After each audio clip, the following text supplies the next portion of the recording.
What's up, everybody? Welcome back to the Scrapyard. I'm your host, BC.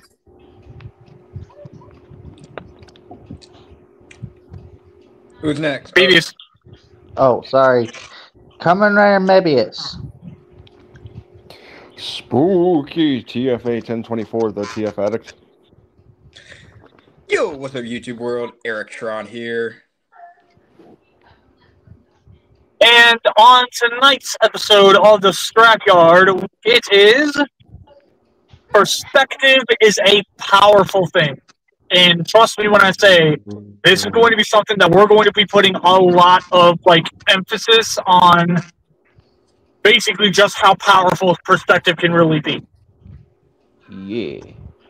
And of course, that since famously it is finally back, and for the most part, I have been teasing a lot of people with this. I hope you guys are ready for Scrap Battle tonight, because it is Armada Megs versus Prime Megs. Ooh. One shall stand, one shall fall. My bets are on the one from the best series of all time. Oh, I totally agree. Armada, 100%. I was gonna say Prime. That's a weird way of saying Prime. Anyways, so with that said, everybody, let's go ahead and Mebius has died.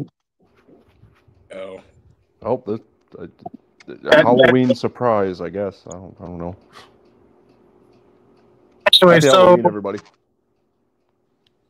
With that said, let's go ahead and do figure appreciation of the week, because of course we can't get into any of the fun stuff that happens on the show until we do figure appreciation of the week. And since BBS unfortunately dropped out at the last possible second, I don't know when he's coming in, but as soon as he comes back, we will let him do his. For right now, TFA, go ahead. Alrighty. Well, first and foremost, I'm officially 30 now, so happy belated birthday, man. And in response to that, because I had the privilege and honor and the utmost joy of meeting the man behind the voice, I'm gonna say Takara Tomy Super Starscream from the Legacy mold. That figure is absolutely amazing, and I am very happy to own that, because that is now the only Super Starscream I own, because the custom that I made was given directly to Michael Dobson himself. Woo!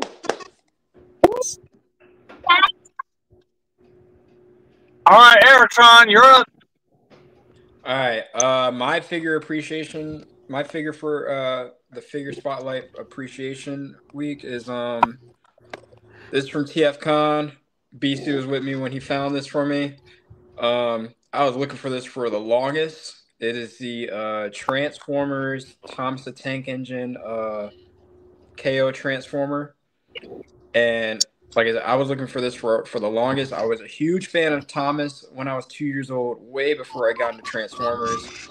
And BC was there with me looking at all the stuff at the Chosen Prime booth. And then he spotted this and showed me this, and immediately I had to cop it. So thanks, BC, for pointing this out. You're most welcome. So yeah, he looks cool. Haven't transferred it yet, but he's awesome. Did you ever find the wheel? No, I did not, but I might either contact Chosen Prime about it, or more than likely I'm probably going to have one of my homies kind of just 3D print one for me. Hope it I'd recommend contacting Chosen Prime personally. Sorry. Okay. Technical difficulty. You're all good. So go ahead, buddy. What is your appreciation of the week? Go to mute.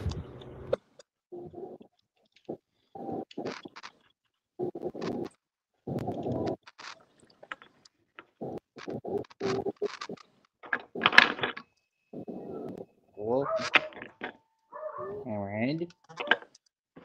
I'm guessing that is mini plot Gal Icarus. No. Hang on.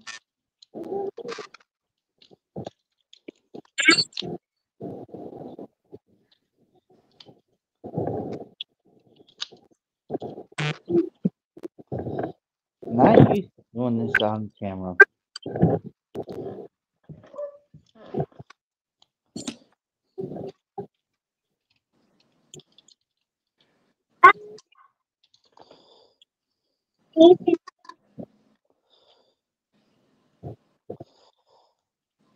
And it doesn't help that they're so small figures.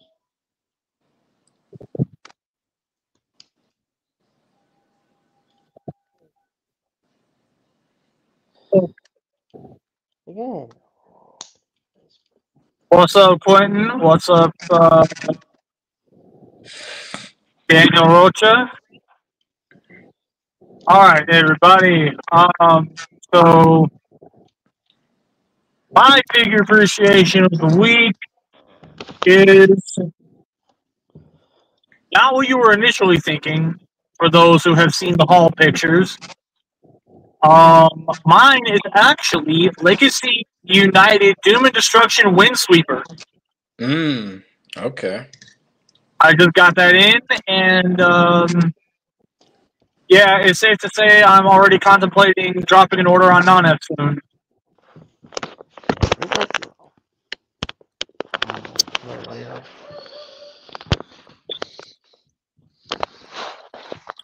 Which accessories are you gonna get from Nana for it? Gal Hunter. Gal Hunter. Nice. So the thing that I'm planning on getting from non-F are the Windsweeper upgrades that actually gives that figure his proper chest piece as well as his flip open guns. So that I can literally just toss the silver target masters out. I thought the figure came with this famous trigger guns. Well, it comes with they come with the micromasters. It comes with the target masters that make them look like the trigger guns, but traditionally, because they haven't done like modern day trigger cons properly, then yeah, we were stuck with the double target masters. That makes sense. So non-F decided, hey, let's go ahead and, make a kit that properly replicates that. Hang on a sec. Yeah, so I'm planning on getting that to make that figure feel a little closer to what it was originally meant to be, you know?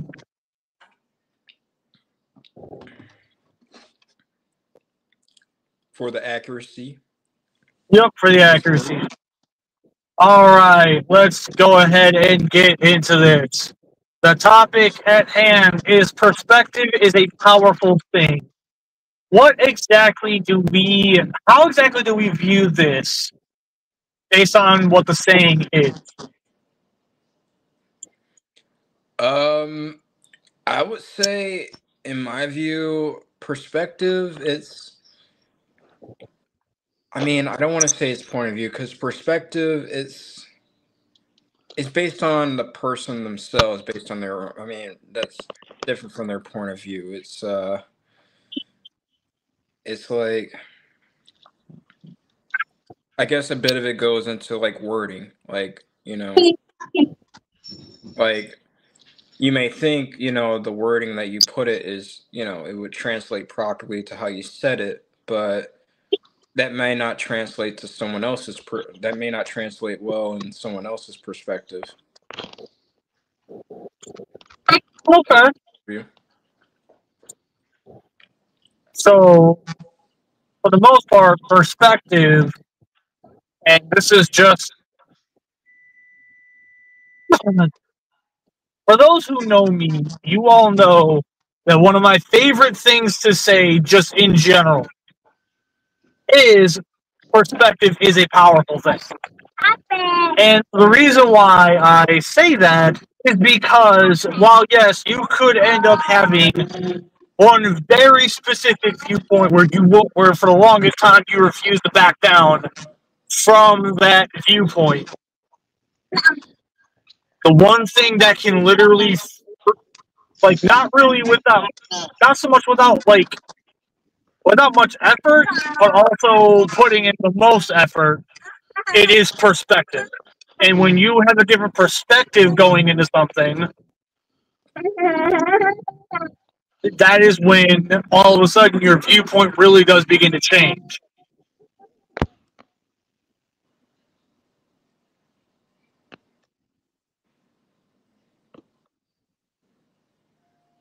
Yeah. There we go. I just want to be clear. I sent a message in chat. So if I'm muted for a little bit, that's what. Yeah, you can kind of hear it. So I'll be right back. I'm still here, but I'll be right back. Okie dokie. Well, so perspective is something that can definitely change a viewpoint, but perspective is also something that is powerful enough that can actually change a lifestyle as well. Yeah.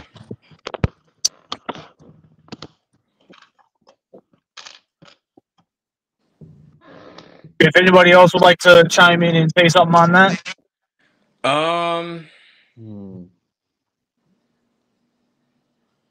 Yeah, I mean, like some lifestyles, like yeah, I would totally agree. Lifestyles, it would be totally based on perspective because we all have our own unique kind of lifestyle, and some people's lifestyles don't work with others, and some they just thrive in it. Like for the longest, I never thought I would get into like heavy metal or rock, and then Linkin Park came out, and I started listening to some of their songs, and then I went to full on Metallica. I went to a full on Metallica concert and a Linkin Park concert, and that became like one of my main new genre of music that I listen to now, and because like I had that closed minded. I was closed minded with that perspective, and I thought I'm like, this isn't for me. And then all of a sudden, I gave some of their music a listen, and I made that into my lifestyle, into a little bit of kind of my lifestyle. And like even in photos, I used to throw out the peace sign. I still do at times, but nowadays I feel comfortable giving the rock on hands. Yeah. So I would say perspective has. I mean, someone's lifestyle has very much to do with their own perspective on things. Exactly. And because of that, it would cause a lot of people to really rethink their overall perspective on how they feel. Yeah. For instance, I was very, very against the idea for the longest time of doing this, funny enough. Doing a podcast. I was very against it. I didn't think that I could ever actually have a show go for very long because, well, let's face it, when was the last time I posted a review? Looks at my fake watch. Centuries ago. Yes.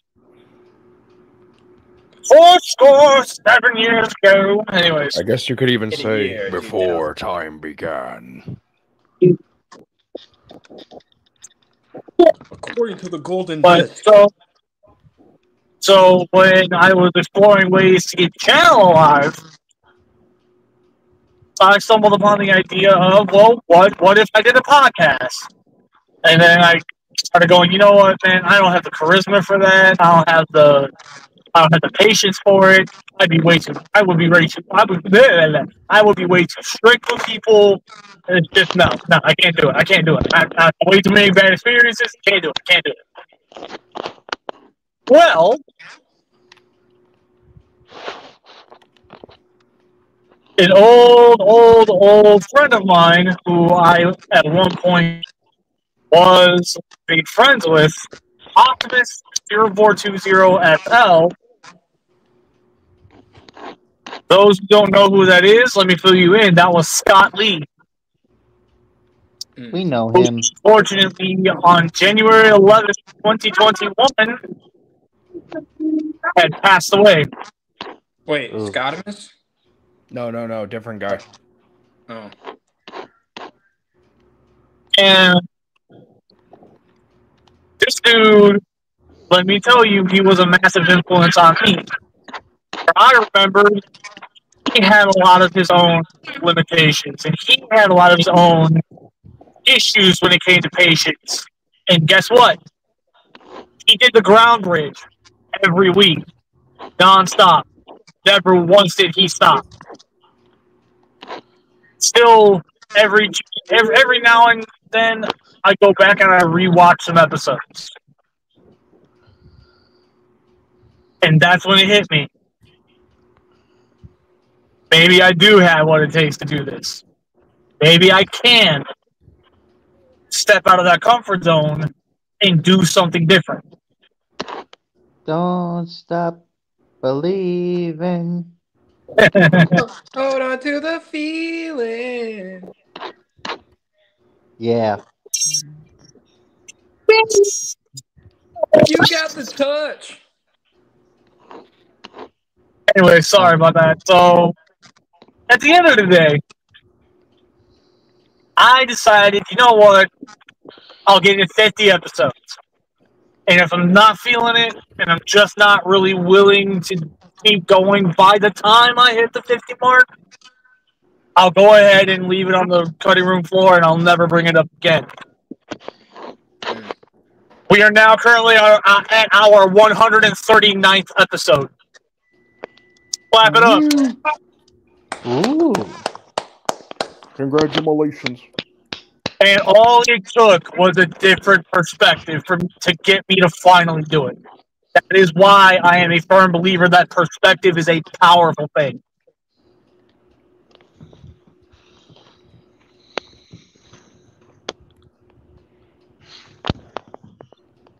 You got the touch. We got the power. Yes, Now, we do. 11 more to get us to 150. Oh, We'll get there. oh God, we're going to get to 150.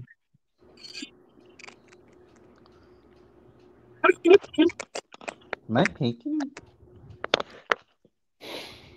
Yeah, I mean, I would totally agree. Perspective definitely is a powerful thing, and like, even with my content, I'm starting to kind of experience that. Like no one would think like as open as hype as I am, as I make myself out to be the hype guy, even though there's a TF hype guy out there, but I have my closed-minded moments, even with Transformers. Years ago, I never would have thought that I would have gotten into Transformers. Like my dad tried to show me Transformers, and I said no. I want to stay into cars and trains. Which why wouldn't I get into Transformers when they literally turn into those things? And then all of a sudden, I seen the first Michael Bay movie, and I loved it. And then I'm making like video reviews and stop motions, and then Basically, it was the perspective of, wait, they can turn into those same cars that I absolutely love. Yeah. Sign me up. I'm like, and I've had Might like have my gotten first me few Transformers hooked. before, and it still wasn't enough. Like I had a Cybertron hotshot, and then all it took was the Bayverse to come out, and then I'm like, okay, now I'm all in. And like now I'm doing stop motions, and someone pitched the idea you should do like vlogs and interviews, and now I'm doing vlogs and interviews with some of the best people I've ever met at TFCon. Oh, shucks. Yeah. TFCon as an experience, man. Holy God. Never been. I miss it. I want to do it again. Can't wait for Orlando next year. Anyone going to the TFCon LA one? I will not be. If I could Oh, save, dang. absolutely. I just have to talk to False and see if he can hook me up with another plane ticket. But yeah, I want to throw my hat in the ring here when it comes about perspective, because honestly, it is such an influential tool on you for virtually anything. Like, not even virtually, literally. Like, it is one of the most consistent aspects of life that you will have at your disposal or will encounter in some way, shape, or form. Like, for example, you know, people have a very inane habit of sticking to their guns with certain choices and such until life is like, well, we're going to give you a little bit of a push. And like, yeah, you're going to be scared at first, but then over time, your perspective changes on certain things, right? Key example. I used to be terrified of flying. I hated the idea of knowing that my feet were not on the ground, that my person was not on the ground whatsoever. Like, and then come around September 27th, I believe, for some reason, I just decide, you know what? I'm done with this. I'm done being afraid. I'm done seeing life pass me by when there's an opportunity at my door for a way for life to continue going forward. For whatever reason, and also it didn't help that TFCon was also on my birthday. I just decided, you know what? I want to try to overcome this. I want to understand why I'm afraid. I want to see why I have been so hesitant on going on an airplane. Was I scared at first? Absolutely. I was terrified. I mean, I was panting, breathing hard, shaking. Like it was bad. But I had a friend of mine give me probably some of the best advice that anyone could ever give. And it's going to sound kind of silly. But he told me, don't look at a plane as a plane. Look at it as a sky bus. Because that's basically what it is. A plane is literally just a big old bus in the sky with wings. Yeah. And I did that. And I looked around and I saw the people in their seats and everything. It's like, oh yeah, it is kind of like that. The other thing that also kind of helped me too was like when the takeoff starts. I remember people always telling me growing up, it's like, oh, it's like being on a roller coaster. It's like, yeah, you do feel that. And that perspective literally changed for me. Like now I can't imagine not being on an airplane because it's like that was actually probably one of the most best experiences I ever had in my life.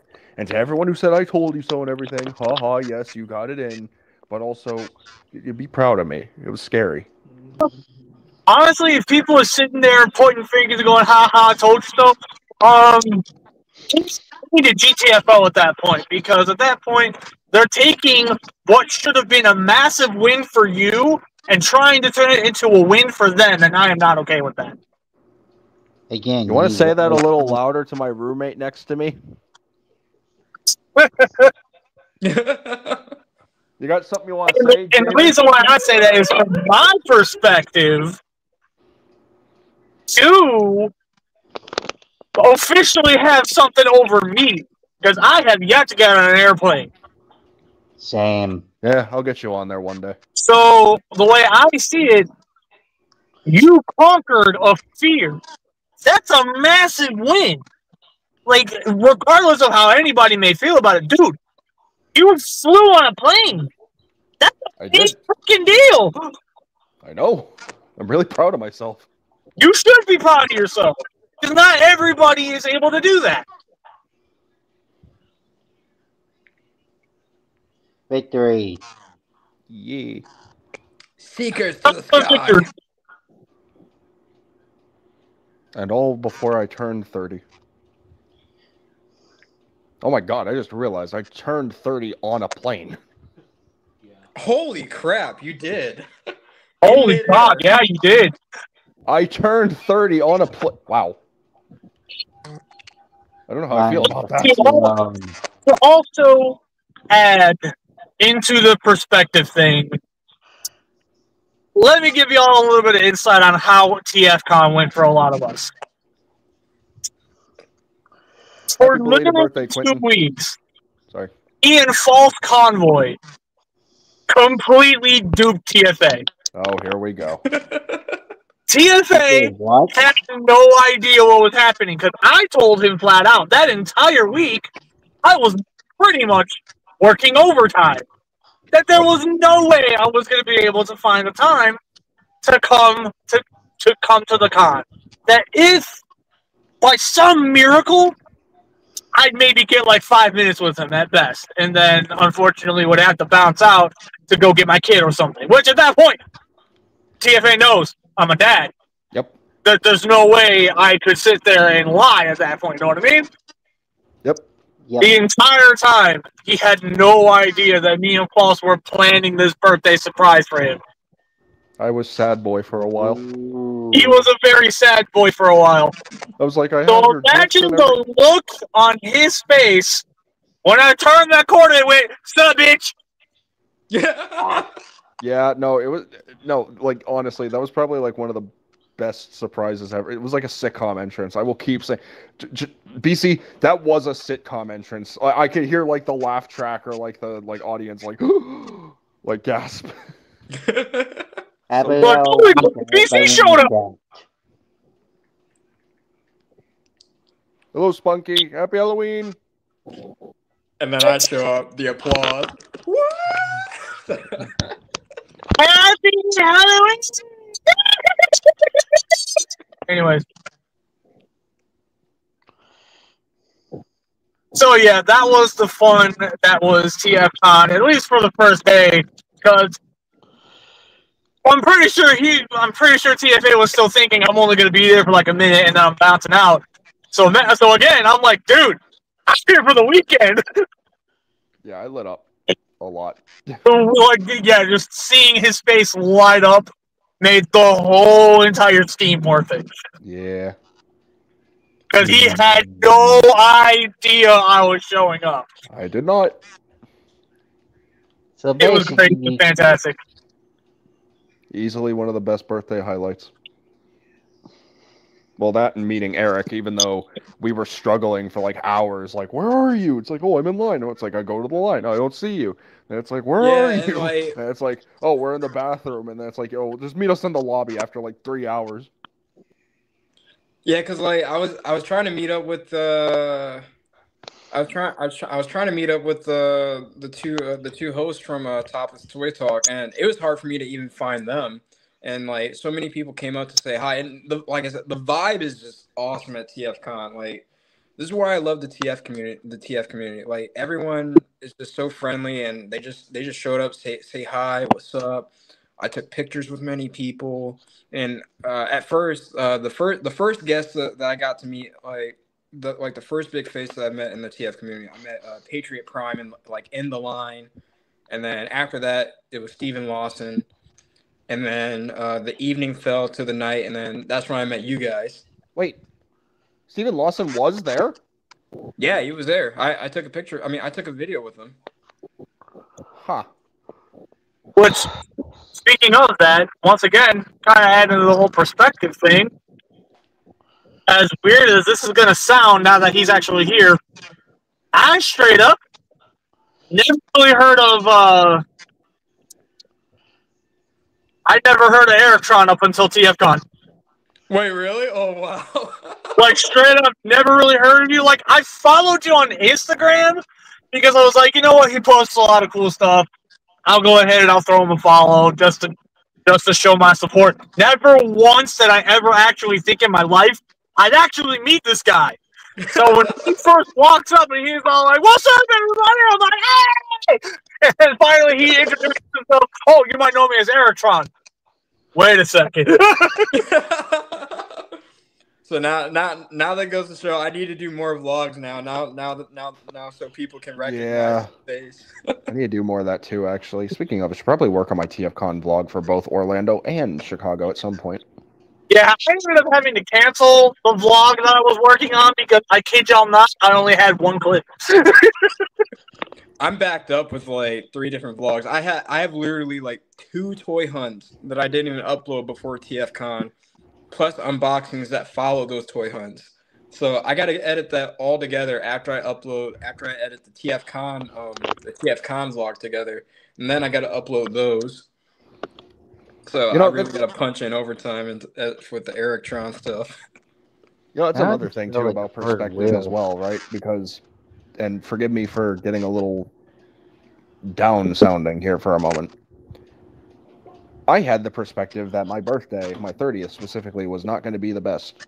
That was my very first one without my parents, since my father passed away last year on December 18th, and my mom passed in March 19th, 2020.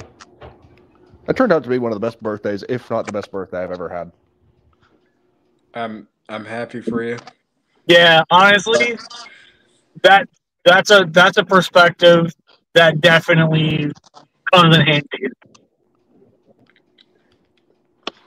All And like I right, said, dude, so I meant it when I said you, dude. You like y'all know how to party, bro. See, you're the first person I think that has ever said that to me. I'm not kidding. Really?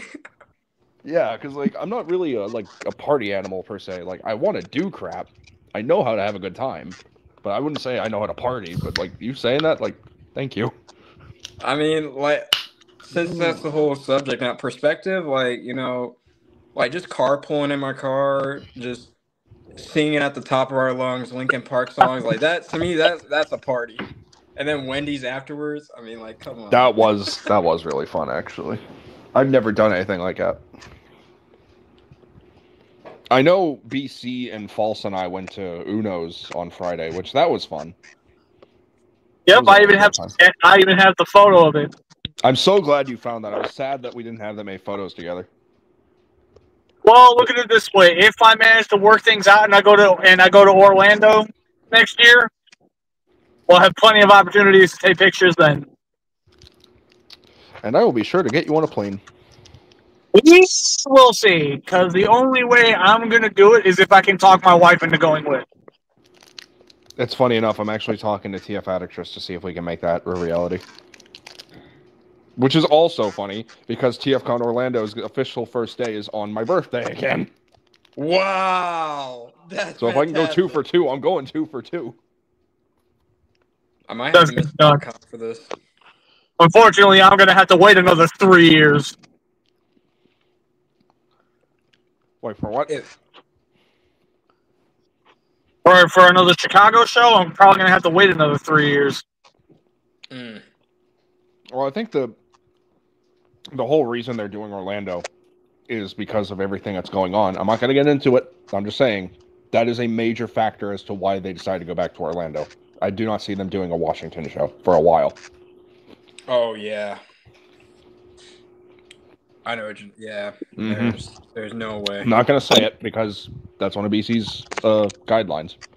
But, yeah, with everything that's going on up there right now, no, I don't see them doing a Chicago show. Or DC, Washington. Sorry, yeah. my brain is everywhere right now. So they are. I don't see them doing a Washington. Say, how dare you? I don't see them doing a Washington show anytime soon. They might do a Chicago one next year again. They very well could. Well, we're just gonna have to wait and see, huh?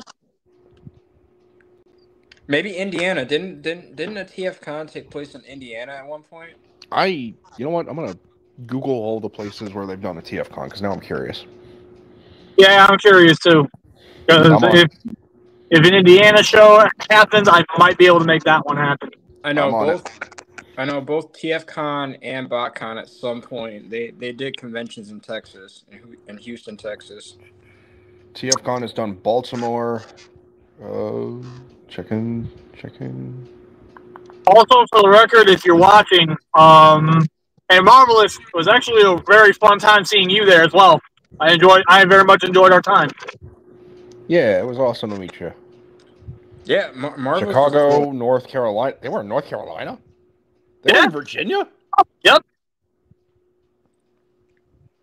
Let's see. Notice how despite us being the Motor City in Michigan, there's never been a Transformers convention in Detroit. Baltimore. Okay, so it's mainly just been so it's mainly, dude, a Detroit show would be so cool. So it's mainly been Watch it take place at the MGM Casino.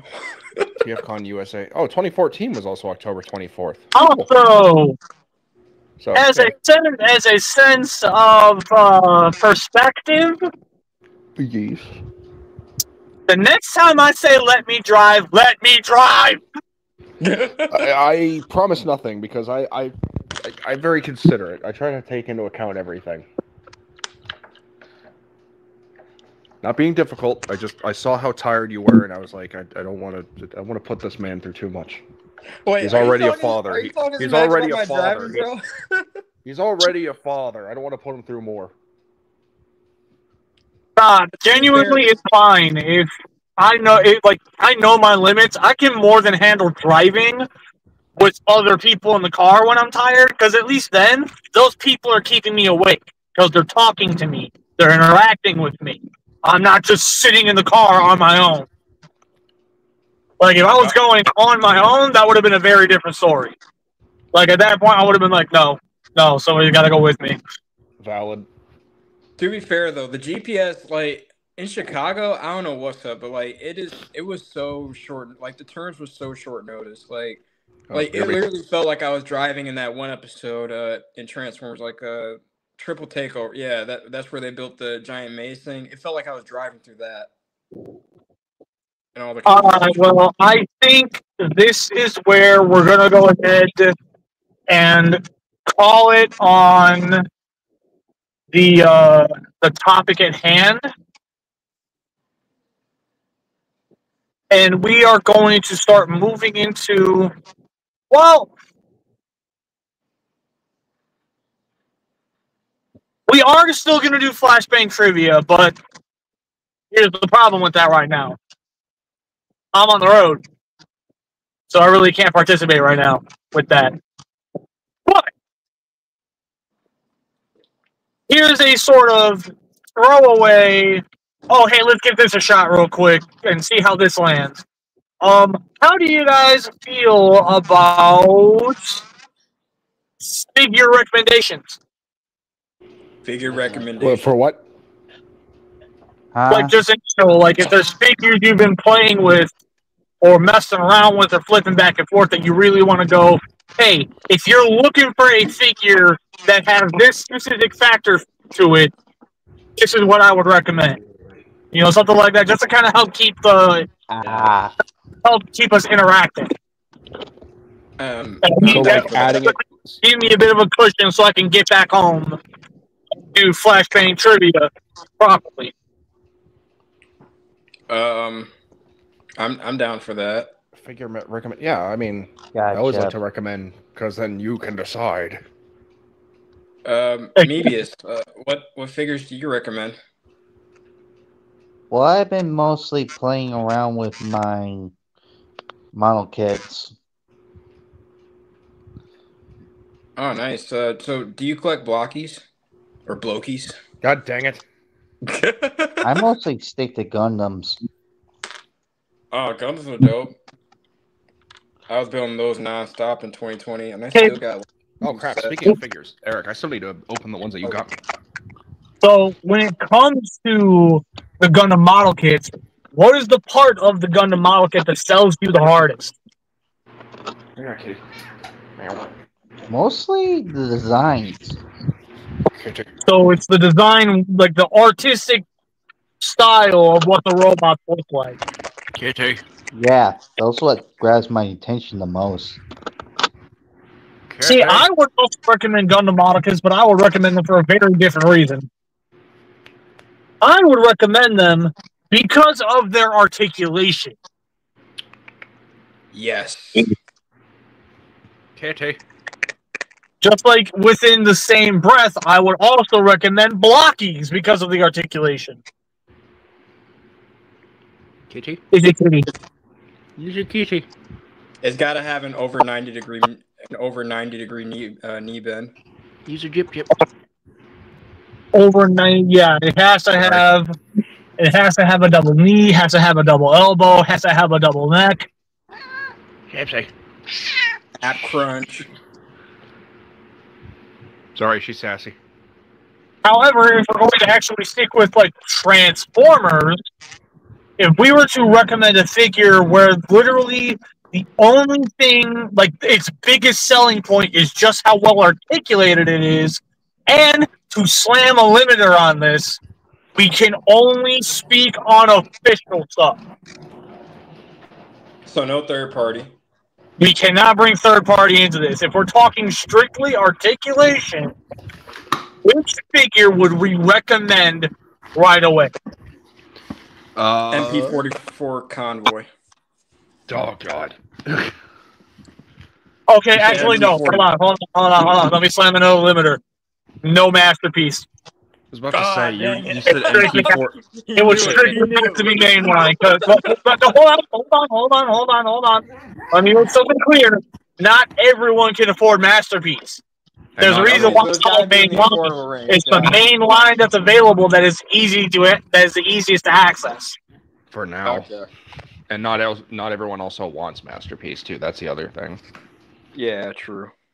Someone just wants a figure that they can transform back and forth with relative ease. So, Yeah, but for the what is a mainline Transformers action figure that you can recommend with the absolute ease just on the articulation alone? I'm gonna go ahead and say, as simple as he is, Onyx Prime. I think he's pretty fun to mess with, pretty fun to pose. Granted, he has some limitations in himself, but then again, what figure doesn't? I don't know. I just really enjoy him. And honestly, I mean, with the holiday season now officially in effect, I highly recommend someone pick him up for someone who's a fan of Transformers.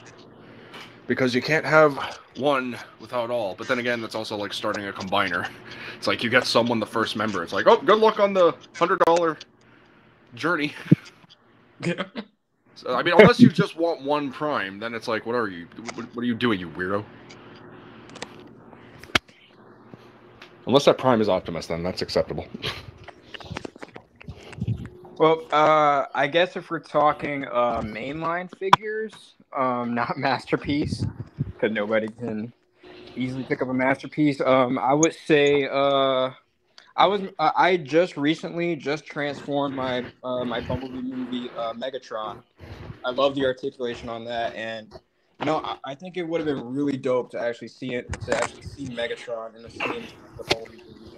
I don't have him in his robot mode, but here's him in his tank mode. This is probably one of the best modes I chose to turn him into, and it does pretty decent as a tank. I really like the little beastly treads, but yeah, I would say the articulation on this dude and design wise, is phenomenal.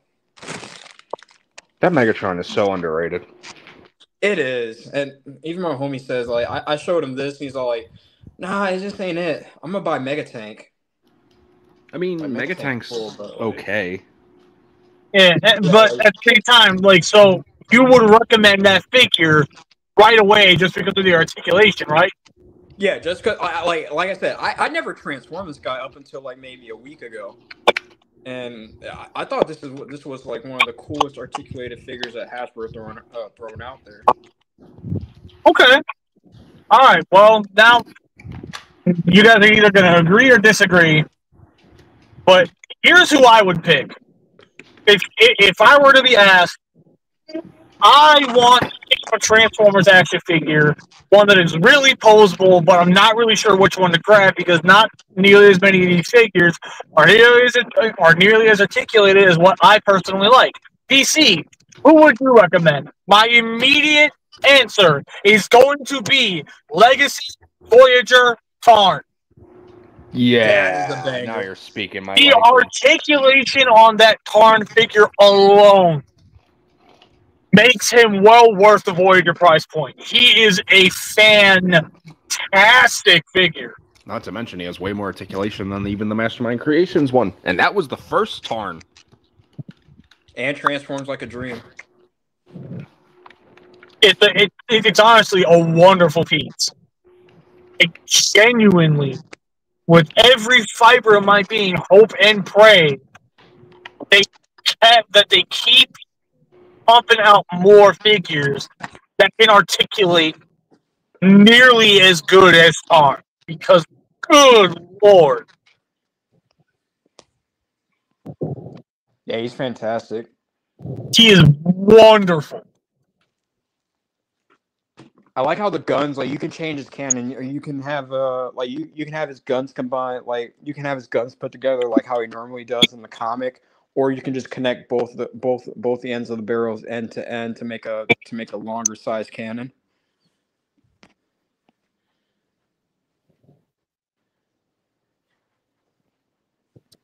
So with that said,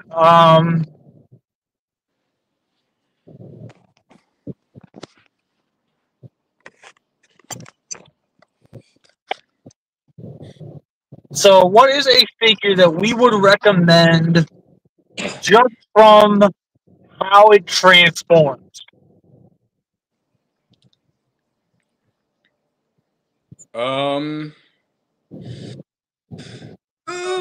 We.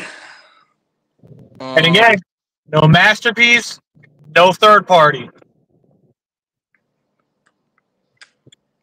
Missing link. Okay. Let's see. You know what? There a figure that I can't stop putting down that I just keep on picking back up is the Legacy G1 Universe Optimus Prime. You know, I was actually going to say that same one. Cause I've always loved the G1 toy. My first G1 Optimus Prime I got was Christmas of 2008, and that came with the comic, the voice box, and the 3-episode DVD series. And then I got 3 more after that, and then they came out with this one, and I'm like, I gotta get it, and I just keep on transforming it back and forth because I love Missing Link, but I just really don't want the chrome to tarnish, and this is that one figure where I can do that without making the chrome perish. Exactly. TFA? Sorry, I'm sorry. David and I were talking a little bit. What was it? So, what figure would you recommend just strictly on how it transforms? Once again, no masterpiece, no third party. Any figure, modern or vintage? Modern. Modern? Well, okay, modern preferred. However, I will accept the vintage answer. Oh, I could have picked the OG G1 Prime. So I'm gonna say this because it's part of my haul. Spoilers. Even with the lack of articulation for the time it was, the Energon Scorponok / Dark Scorponok from Cybertron. I love the way that thing transforms. It's nice and clunky. It's big. It's beefy. You know what? Yeah, you know what? I'll give you that. That is Anyway, that is a ridiculously fun toy. Yeah. BRB. Sorry.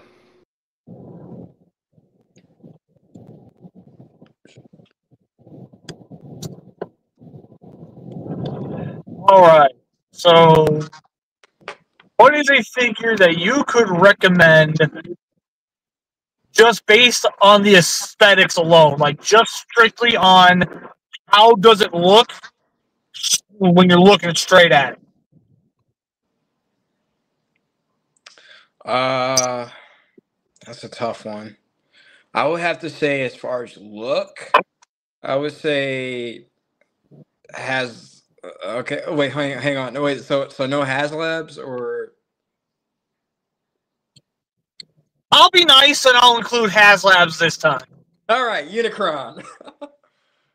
So like, I hate how it I transform that thing only like once a year. Like as soon as New Year, as soon as the clock strikes New Year's, that's when I start to pull up the Just Transform It and go and start changing it into whatever mode it's going to be in for the rest of the year.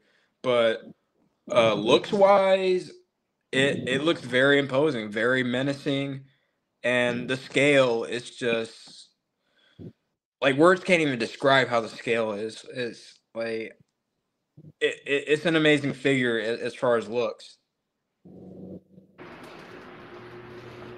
and like it is very, very detailed. What figure? The HasLab Unicron. Hang on, build up. You're not wrong. In either mode, right? Yeah. Well, I got. Yeah, the robot mode too. If we're talking strictly from presence alone, that Unicron definitely deserves some level of mention. Because that planet mode I've seen in person, dear God. Don't worry, BC. When you come down to Orlando next year and you come over here, you can see it in person. I already have seen it in person, and as much as I know people love them, and I don't deny that he is a good figure, I simply cannot justify him.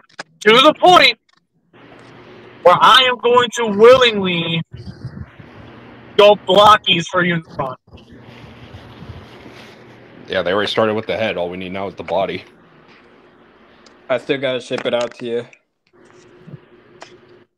We'll work that out later. For right now,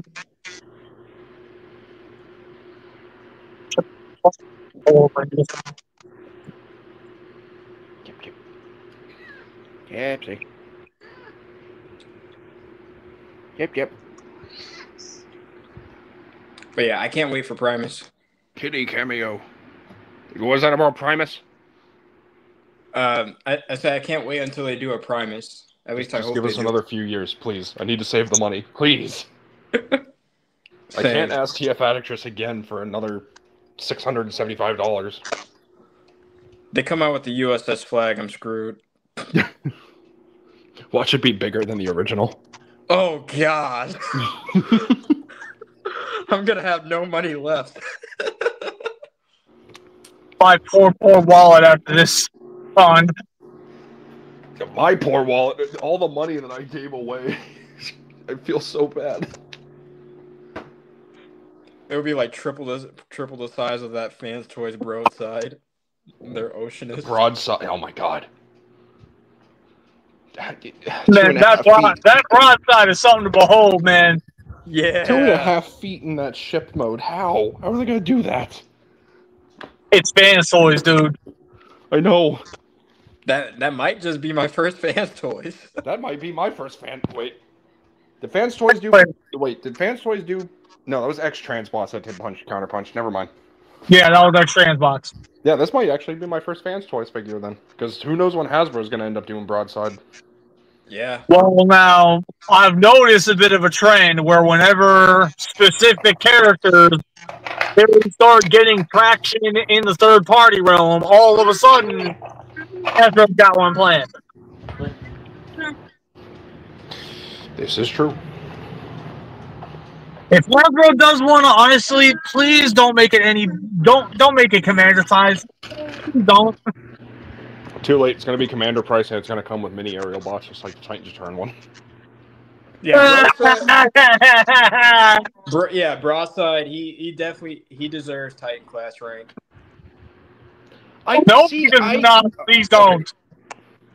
See, I want Broadside to be, because in the cartoon, yeah, he is slightly bigger, but like in Headmasters, he's the same size as Springer and Sandstorm. In the G1 toys, he's about the same size. So it's like I kind of want to keep that going, but if they have to do Titan, I'd be fine with it, I guess.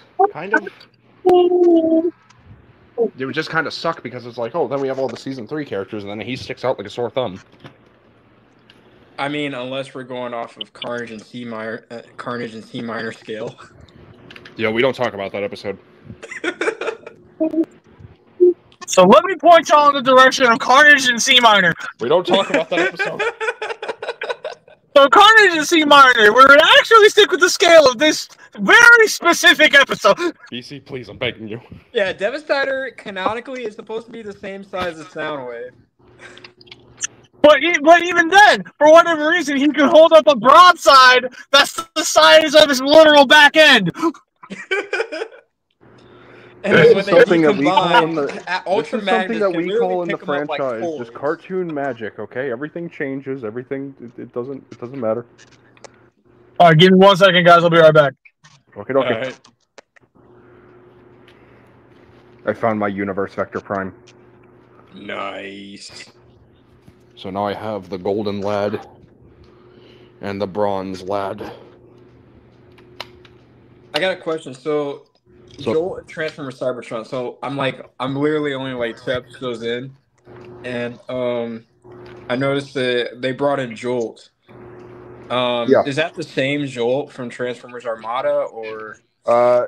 No, he's just a similar guy because that whole timeline was basically a reboot after the universe kind of imploded. So if you watch Transformers Energon, it ends with Galvatron, flying into the newly formed sun from Unicron, and then he somehow manages to absorb all that power or something like that, or the universe kind of like just explodes and then just like resets because that's what causes the black hole. So Yeah, I might have to circle around and watch Energon. I mean, I've watched a few episodes. Like my favorite episode is Crash Course, but I Crash never Course watched. is a fun one. I Yeah, do like that one. like I don't know why some people hate it. Like I've seen some videos where they review it and they're all like, it's literally just a filler episode. Because But people it was don't a fun know how to episode. have fun. That's just the penultimate of it. They don't know how to have fun. True. They look at a show, they decide, oh, let's overanalyze everything. Let's be super critical about it. Which is another way how perspective can play into things. Because while someone may say, oh, this show is dog water, bullcrap, I can't believe I just said that. Anyway, it's like, oh, this show sucks. It's terrible. It's like, from another person's perspective, this show could be the greatest thing in the world. Like me with Armada. Everyone's like, oh, it's like Pokemon meets Transformers, which, how dare you disrespect Armada like that? Even though you know it's true. Armada is the better one out of the three. Armada was the beginning, man. Without Armada, we wouldn't have the amazing talent behind some of the greatest characters in that show. Like, David Kaye as Megatron, Gary Chalk, Optimus. Once again, my Lord and Savior, Michael Dobson as Starscream. Who I can proudly say I am actually friends with. Because he even called me his friend, and it made me feel all warm and fuzzy. Shortly after TFCon, like he responded to a comment that I posted on a reel, and this I commented this like maybe a few weeks ago, and he found it, and then he said, "Thanks for the shout out, dear friend. #Armada Starscream." And then shortly after that, he gave me a follow. I'm like, wow, that was unexpected. I'm telling you, man, he's probably one of the best human beings in the Transformers franchise. He's so great. I will never stop singing his praises, and I have told him that several times. I even approached him at his booth, and immediately I was like, Michael Dobson, my Starscream. That reminds me, I still need to get into contact with him. I gave you his contact. I know. Well, what you waiting for, Mano?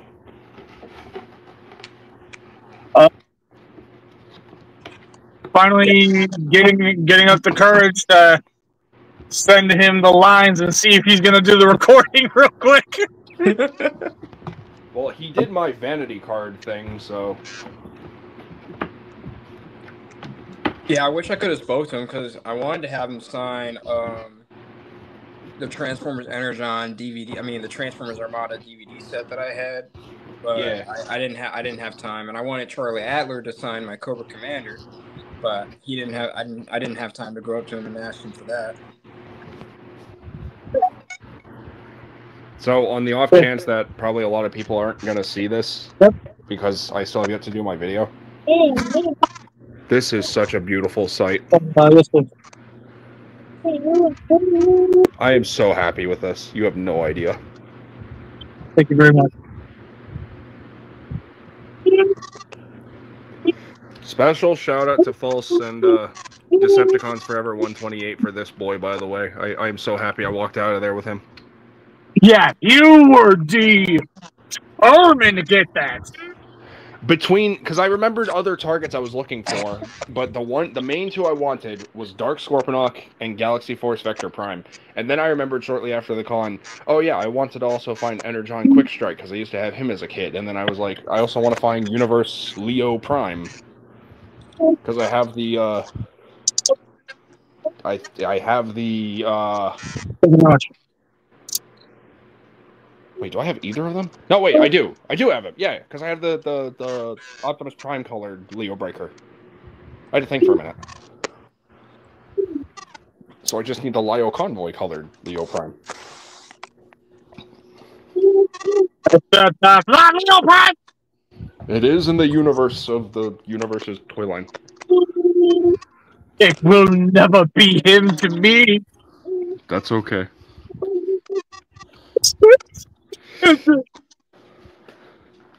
Oh, the hall is officially unpacked. Anyway, so that being said, let's get back to what I was initially trying to get us to pluck our brains on. Figures that we can automatically recommend just based on presence alone. Well, like I said, wait, presence as in like Like, you Literally, wake the up to it moment in the you morning. walk in, it'll be noticed, and people will say something. Oh, you mean like a certain nautical boy? You know, one from the time of 2003. You know, Yes, Bryce yes, Dunn? yes. Tidal Tidal wave. wave. Tidal wave. See, I knew you were going there. I don't care how predictable I am. Okay, I will never stop singing his praises either. He is the best Titan in my opinion. Star Convoy would like a word with you. Dookie. I mean, what? I didn't say anything. Don't play in my face like that. I didn't say anything. I don't know what you're talking about. See, you can play dumb all you want. I'll find you. I don't know what you're talking about. Dookie. But we're about to be down at TFA. I'm kidding. I'm kidding. I do like him. He's fun. He's Also, in case y'all didn't know, my immediate answer, y'all know I'm gonna say Star Convoy, cause good God, that thing is awesome looking in person. Yeah, It don't is a mind nice the little KO eye Optimus catcher. over here. It's all about Unicron. See, you have yours in robot mode. I got mine in planet mode. Yeah. So next year, mine's gonna be in planet mode. Watch how somehow, someway next year you guys are gonna be constantly trying to talk me into getting a Unicron. No, I'll just buy you one. God, do not. Okay, I'll just buy you. I'll just go to the vendor and be like, wait. Let me be 100% real quick. If you are already planning on spending over 1,000 on me, I pay retail. do not for this spend shit. it on Unicron. If you're gonna spend that type of money, get me stuff you know for a fact I actually want. well, I wanted to actually, because I was with False at a booth at TFCon Chicago, and I found like a little $20 big convoy figurine. I was like, I want to get that for him, but I don't have any money. Couldn't transform or anything. It was like a PVC. Yeah, I know what you're talking about. I saw that thing too, and I was like, I mean, cool, I guess. Yeah. Got to mute again, I used to want the original big convoy, and I've seen this. Since I've seen that Legacy big convoy, I'm like, man. Now I kind of I'm just go with the original. I'll just hunt that down. Cause how you gonna make a big convoy and he's not big? A big convoy, you know. You have issues with the Age of the Primes one? It looked too small. I'm sorry, but that just ain't it. I mean, it looks cool. It's just, to me, it just looks so. It looks small, and it's a leader class. Eric, you're committing a sin in my church. Eric, run! It's not safe.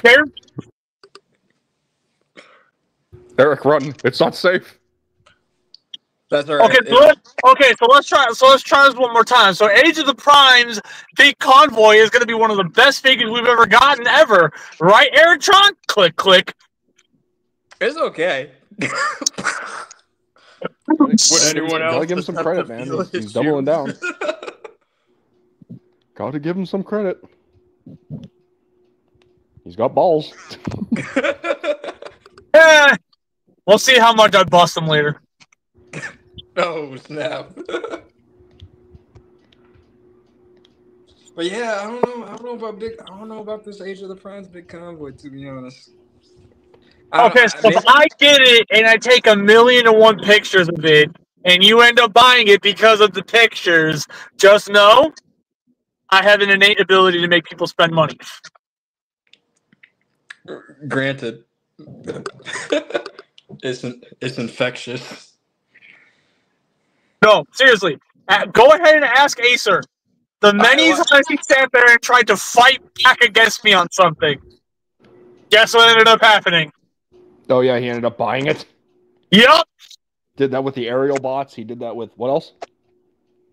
I did that with the aerial bots. I did that with 86 Devastator. Devastator was the other one. I thought. Yeah, I remember. I did that to my friend with Bumblebee movie Megatron. He said he wasn't gonna get it, and I showed it to him. He got it. And funny enough, I also did that with Venom. With who? Venom. With Venom. Oh, snap. Speaking of, thanks again, Eric. No problem, bro. You did not have to do that. That was so sweet. I mean, it's the first time we were gonna meet in person, so it's like So one was like a house warm greeting gift, and then like the other one was just a birthday gift. What? What happened? What? You just love? Oh. No, B, fuck B. Talk amongst us. Okay. But yeah, I mean, plus, like, dude, like, me and you go way back. Like, granted, we didn't really talk that often. We didn't really talk, but I remember, like, you would pop into the group chat and in the Google Hangouts, and like we would talk. Oh, during the dark days. Like, no, those were the podcast that's what we used to call ourselves with the Stealthabot and Jaren. Yeah. Yeah. Good times. But how's Flatline? So, like I said earlier, I don't know if you heard me. I haven't taken him or Venom out of the box yet. Oh no. They've all just kind of been chilling. Wait, you're trying to prepare them for your haul video? Yeah. Which I don't like doing because it's people try to do that all the time, and it's like, why wait? You know, just like bust them open and then just show them. Like, who says they have to have the box? It's fine. Yeah, I mean, like I'm gonna still keep the box. It's like I want to open them up. I want to mess with them. Like when I did mine, I didn't open my Alpha Trion yet until literally after I shot the haul video. But the things with haul videos, it seems like a continuous trend. It's like every time I do a haul video, there's always like at least that one or like two figures that I missed from the haul.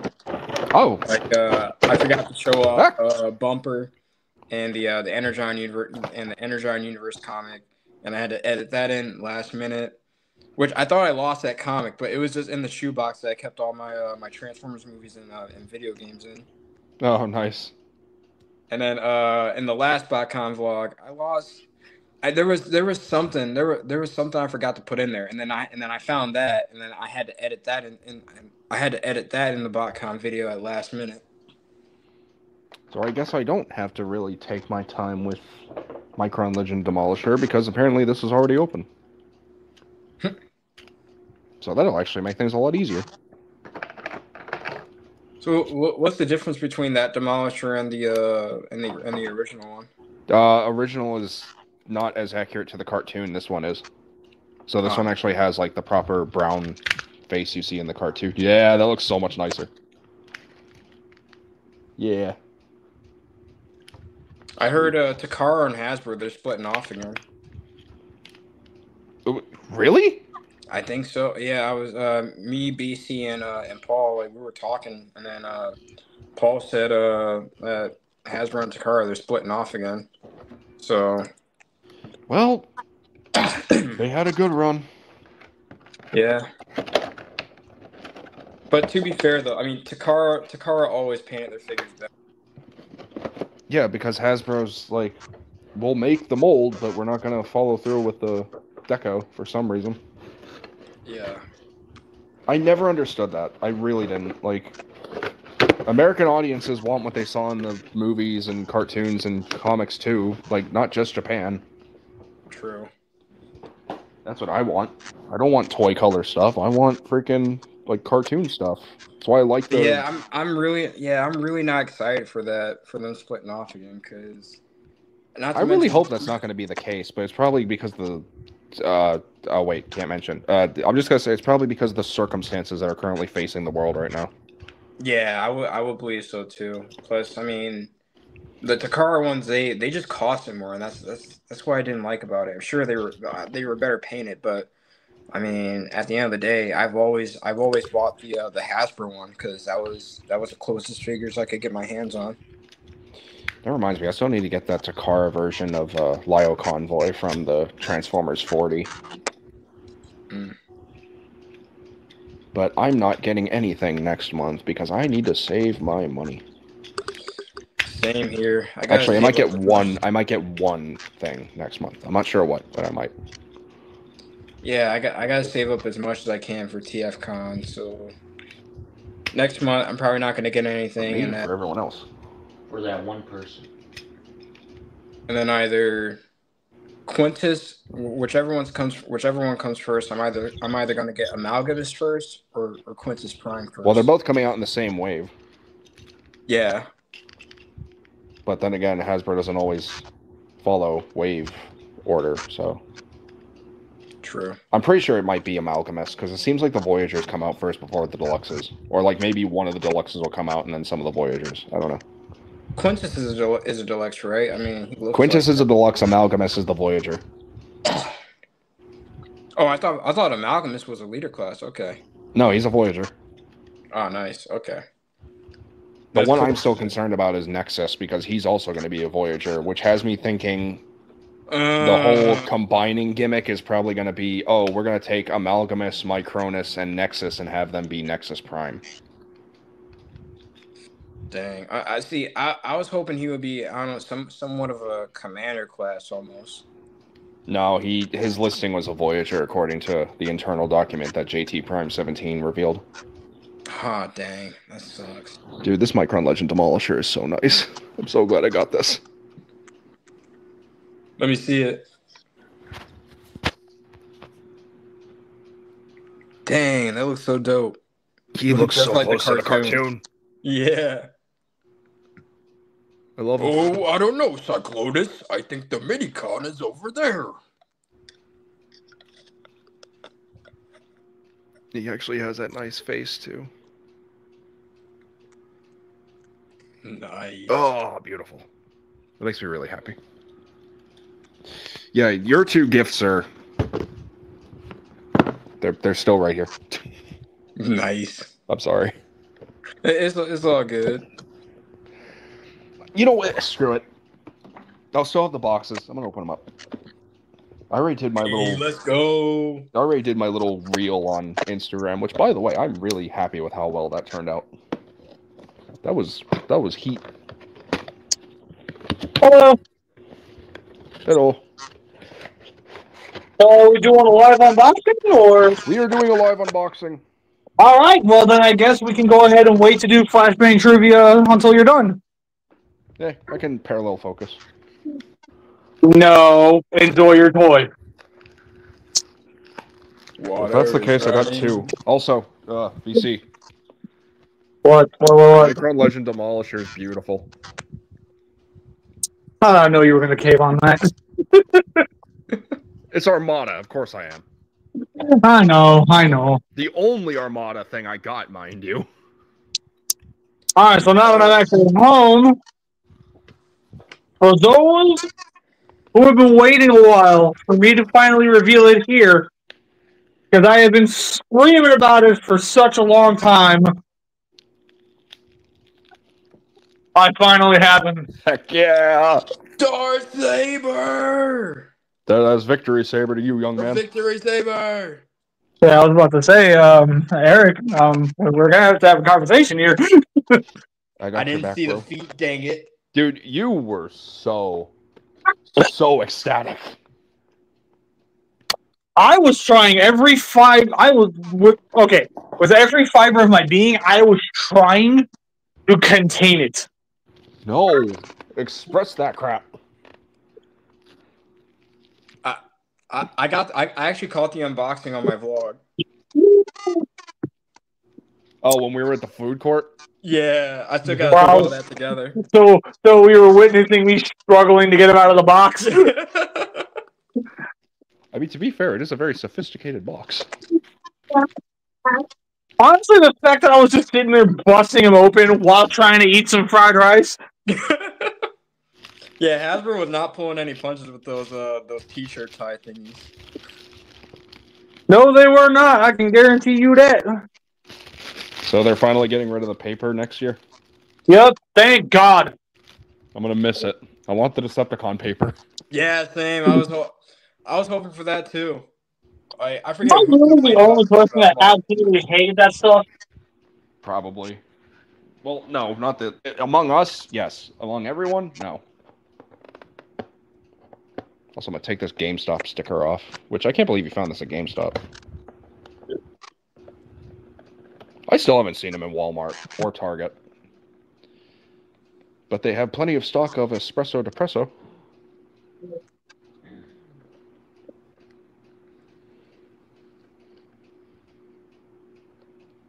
There we go.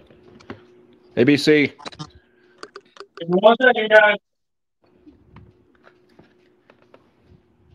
Bomb in your face. All right. Now I'm officially home. And as soon as TFA is done with his little unboxing, he was watching. BC.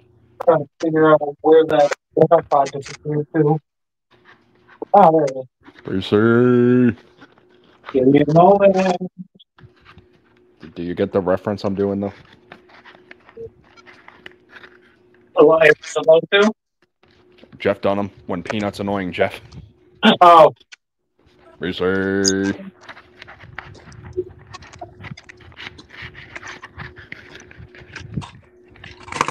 another thing to know about my stream, it ain't a stream with me if I ain't eating something. Oh yeah. This is true. Got food. There we go. Why do they make Venon's leg so hard to get out of this stupid little cardboard slot? Actually, it's kind of fitting I'm unboxing Venom because his head looks like a jack-o'-lantern. Hey, It kind of does. man, Fitting for the holiday. Happy Halloween, everybody! Happy Halloween. You going to bed? bedtime, bugger.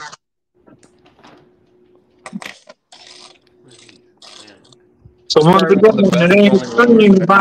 if I ain't eating something. They're just pictures of the back of 86 Optimus and Megatron from the... Why the back? Because it's part of the brand of the content creators, the Topless Toy Chat, I think is what they're called. Topless Toy Talk. Topless Toy Talk. That is a weird... That is actually a good question. Why did they do buttons of the backs of the figures? It just because the backs are so clean. I don't know. Actually, yeah, that makes sense. I mean, you gotta admit the lighting is pretty dope on those buttons. So, another thing. Is there not a way to... Highbrow! Ain't no lowbrow here.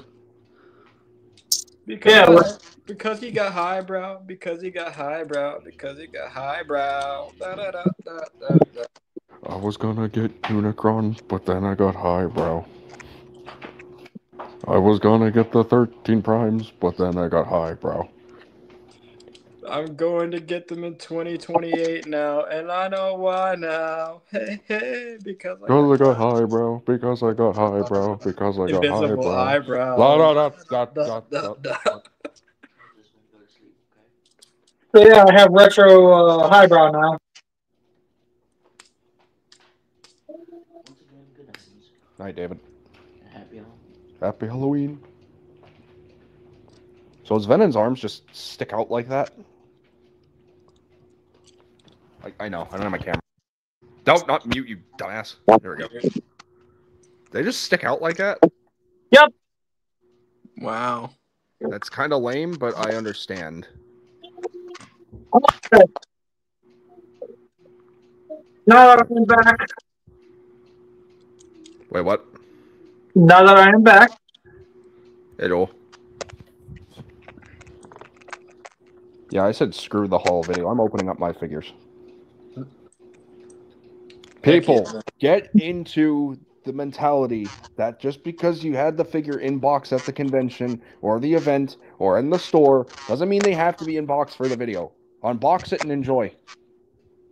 Tell it to those in back. You only live once. Enjoy it.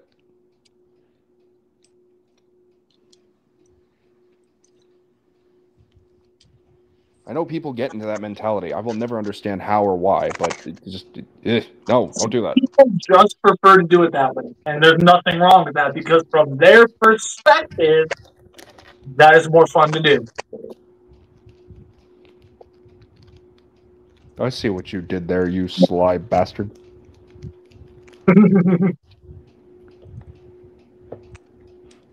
Also valid.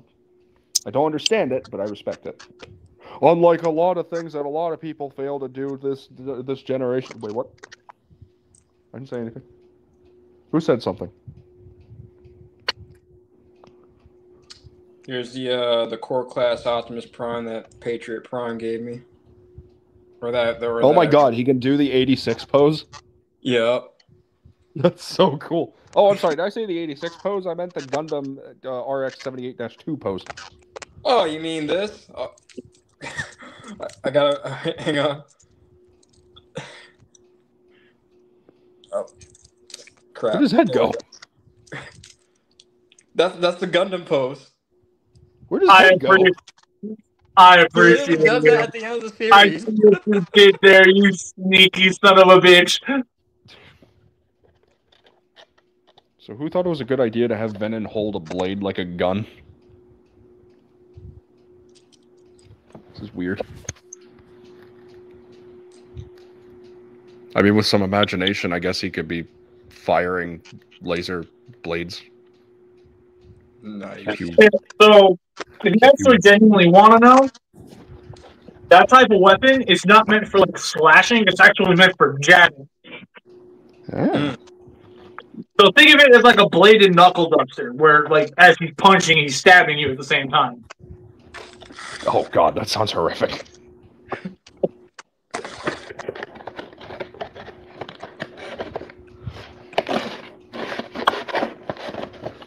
Venom not in my area yet. I haven't seen him either, Quentin. I don't know why. I mean, I ended up getting him as soon as I saw him, so... I haven't seen anything recent aside from Sea Spray and Toy Brawn. I only seen Toy Brawn. So far. Why the hell is he $30? Cause you gotta get that Mark Watts, bro. That Mark Watts art, bro. Aside from the freaking, you know what? Actually, that could play a factor into things. But aside from the freaking, again, thing that will not be mentioned that is currently happening in the world right now, why is it $30? Mark Watts, bro. Mark Watts. So who's ready for flashbang trivia? I am as soon as I open Flatline's box. This dude. There we go. Look I at didn't him. want to rip He's it. got the freaking. He's got the trailer. The trailer does the. You know the. Oh, you bought that little core class pack. Nice. Yeah, Patriot Prime is selling this from his hotel room. Yeah, when we went room, right in front of you when you bought it. yeah, when we went room hopping or room trading. Yeah, That will never not be fun. you're gonna love it more at BotCon because they have tons of more figures at the parts. They do room trading at BotCon. Yeah, we call them parts parties. I need to go. Like, actually, you know what? I got some of the parts parties caught on camera in BotCon 2024. If you want to check those out, because like I'm telling you, they got tons of stuff. So I may or may not be reaching out to False Convoy again. Dude, if I can go to a BotCon, man. Wait, was Scott McNeil ever at a BotCon? He probably was. I don't know. Definitely, probably during the 90s, I would assume. But none of the recent ones? No. Dagnabbit. He was at the TFCon 2012 when I went. I want to meet that man. He voiced my Jetfire. Back then, when he went there, I saw he voiced Dinobot, and I'm like, wait, he didn't voice a Dinobot. He voiced like half of the freaking cast. I'm like, oh, Dinobot for Beast Wars. He voiced like half of the freaking cast in Beast Wars. He was Dinobot. He was Waspinator. He was Silverbolt. He was Rat Trap. He was literally the Frank Welker of Beast Wars. Dude had range.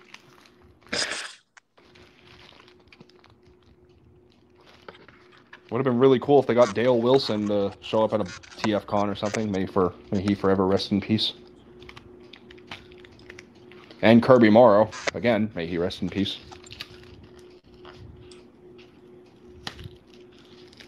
For those of you who are not aware, Kirby Morrow was the voice of Rad in Armada and Energon. He was also the voice of Hotshot in Cybertron. And Dale Wilson was the voice of Smokescreen / Hoist in Armada, and also the voice of Mudflap in Cybertron. Oh yeah, who voiced Rat? Kirby Morrow. Kirby Morrow. Yeah, I remember when he first. He's also the voice of Cole in Ninjago. Before BotCon, I was listening to the Lego Ninjago thing. Like it just, like I was listening to some kind of alternative music before that, and then all of a sudden, like jump, kick, flip, whip around and spin. That song went on, and I'm like, this is a banger. I'm like, I gotta add this to the playlist. I'm like, okay, so I was right. It was Cole. I'm not familiar with Ninjago, so thank you, me neither. Naruto. Like after listening to that, I'm like, I gotta watch the movie because I remember the trailers. I never got a chance to see it, but now. Wait, you've not seen the Lego Ninjago movie? No, I never have. I've seen really the Lego funny. movie and the Batman movie, but It's never the Lego. What? Yeah. You've not seen the Lego Batman movie? No, I've seen the Lego Batman movie in Oh, okay. I theaters. was about to say. I've seen both Lego movies and the Lego Batman movie, but I've never seen the Lego Ninjago one. The Lego Ninjago one's probably my favorite because it's really funny. Of all the Lego movies, I've only seen Lego Batman. There's It was close, specifically one joke in the Lego Ninjago movie that I really find stupid funny, but like also genuinely funny. Do you mind a spoiler? I don't mind. I was actually about to shut this down so we can actually get 5 minutes trivia. Can I say this one thing to him real quick? Please? Make it quick, please. I will. So there's one joke in the Lego Ninjago movie where it's like Lloyd is complaining about, his element, because it's like his element is green. And Sensei Wu tells him that, obviously, right? Yeah. It's like, so the one joke is like, so can my element be surprise? No, that's the Fuchsia Ninja. Then a Fuchsia Ninja shows up right behind Sensei Wu. He just goes, surprise! And then just like darts off screen. It's really funny. It's so stupid, but it's really funny. I definitely got to see that.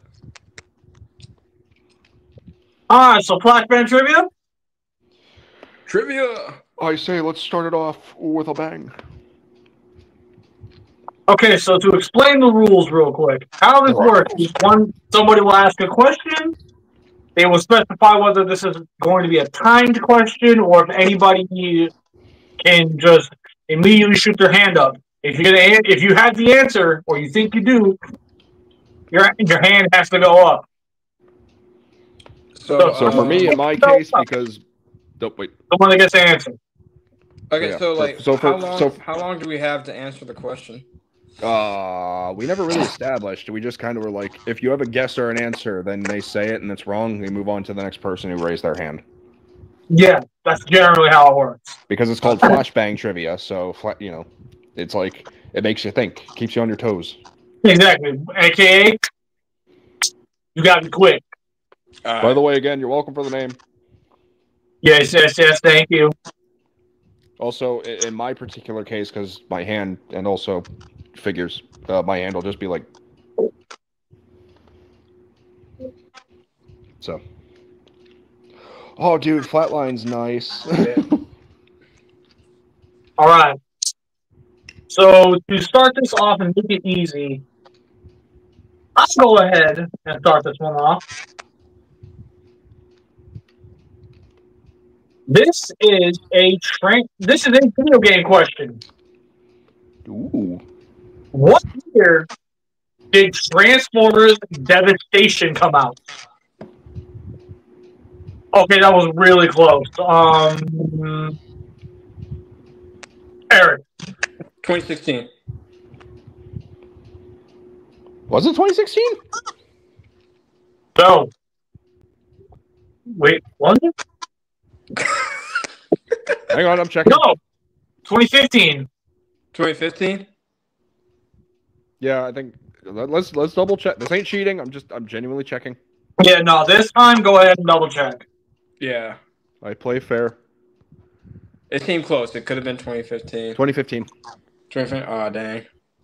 Alright, so unfortunately, Which is what my answer would have been, but that's okay. Oh, it came out October 6th. Oh, God. that game is over 10 years old now. That's scary. So is Combiner Wars. My heart.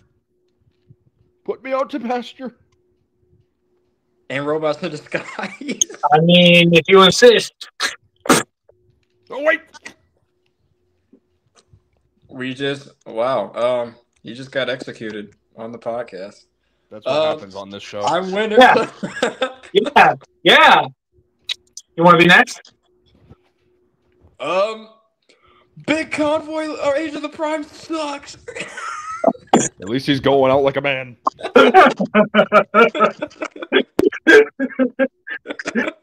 he's already catching on to some of the humor. I like it. Oh, Anyways, all right. So we will do another question now. I'll try to make this one easier. I'm pretty sure Eric is well versed in the Transformers franchise, like the universes and everything. So, but you aren't, because I don't think you know a lot of things for like IDW, for example. So we have to make sure questions are for everyone. Well, yeah, exactly. That's why I'm trying to make sure there's questions. No. I'm not saying that to call you out. I'm saying that for like a general thing. So, Transformers Robots in Disguise 2015. Okay, that's actually shocking. You're acknowledging it. All right. The question is, how much do I hate this year? No, I'm just kidding. More than Infinity itself. Am I right? Or do I win?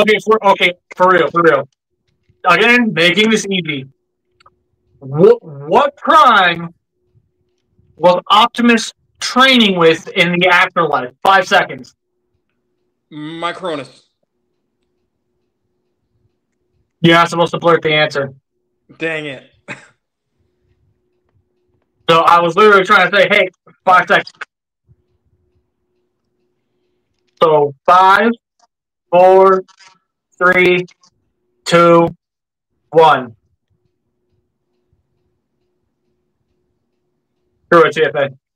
Micronus. Yeah, it was Micronus. So now that he answered the question, he now gets to ask a question or get bounced to somebody else. Okay. And if you continue a question for a while, that's referred to as a power link. Oh, nice. Okay. Basically, if you're consistently Stumping people. Yeah, if you're consistently stumping the panel. By the way, never consistently stump the panel. Yeah, if it's a larger group and not many people get to try, that's where we also have a thing where it's like, do we ask or pass? So, all right, my question is from the artist variety. Oh, great. Not from IDW. Oh, snap. BC, you might like this one. Just going to say that. Buddyinsky art. You'll see in a moment. This artist was well known for being one of the original Marvel comic one of the Marvel comic illustrators back in the day. This man has also done the drawing and the illustrations for Transformers Secrets and Lies, which is the 86 IDW spinoff. But he was also part of which HasLab projects? 5 seconds.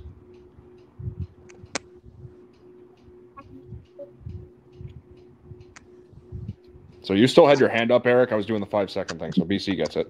BC? Okay. So I might get this wrong, but I want to say it's either Simon Furman or Alex Milne. No on both accounts, but kudos to you for remembering artists. Eric? Bob Buddyinsky. Nope.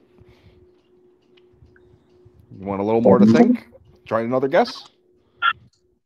Mm,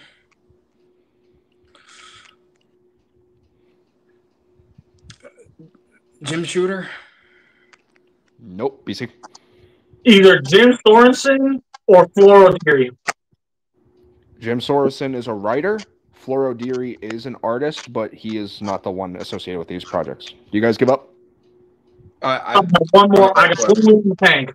Okay, go ahead. Aaron Archer. He is a designer, not an artist.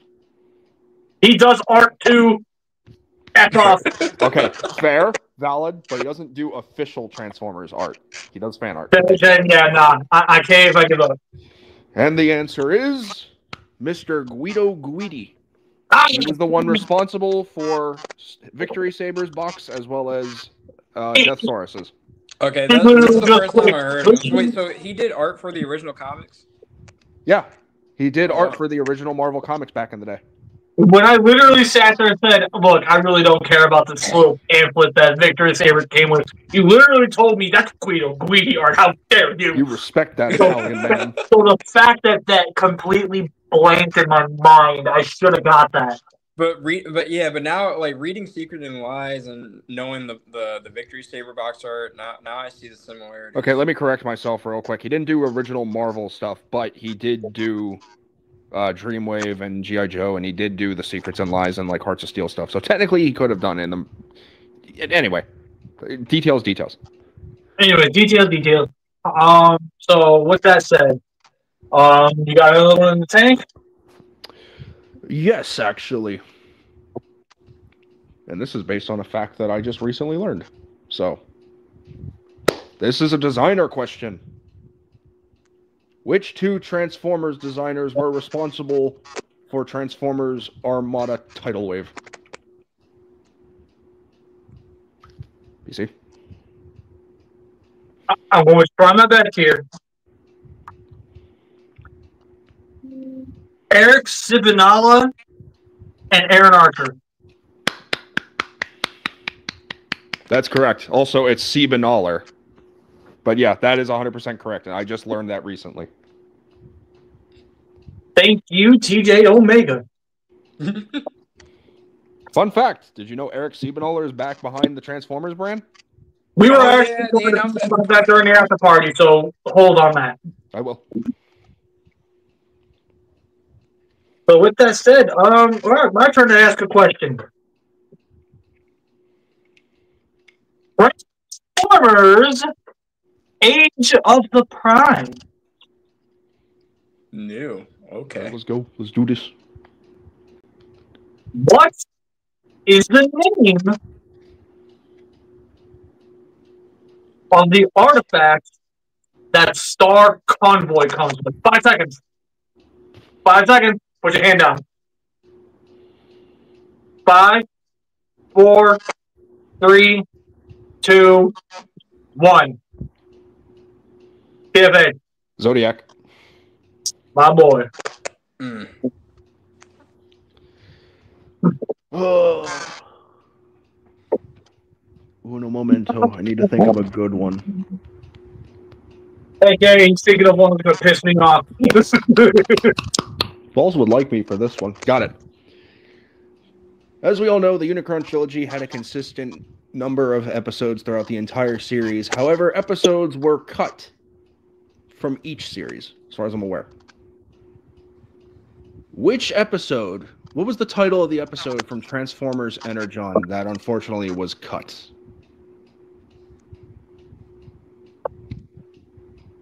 I will give one hint to make it a little easier. The story was focused around Scorponok.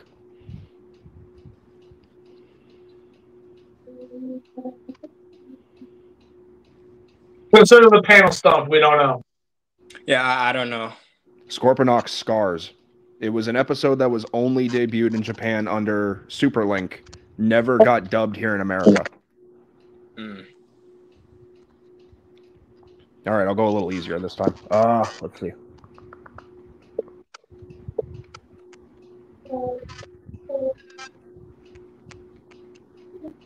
Give me a minute. I'm not trying to stump. I'm actually trying to think of an easy one.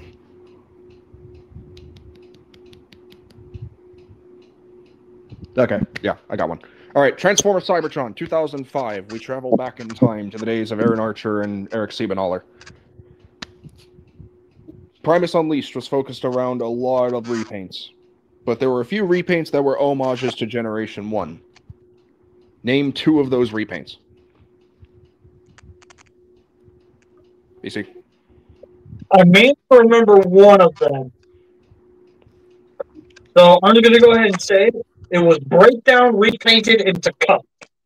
Breakdown GTS, yes. Can you give me another? Well,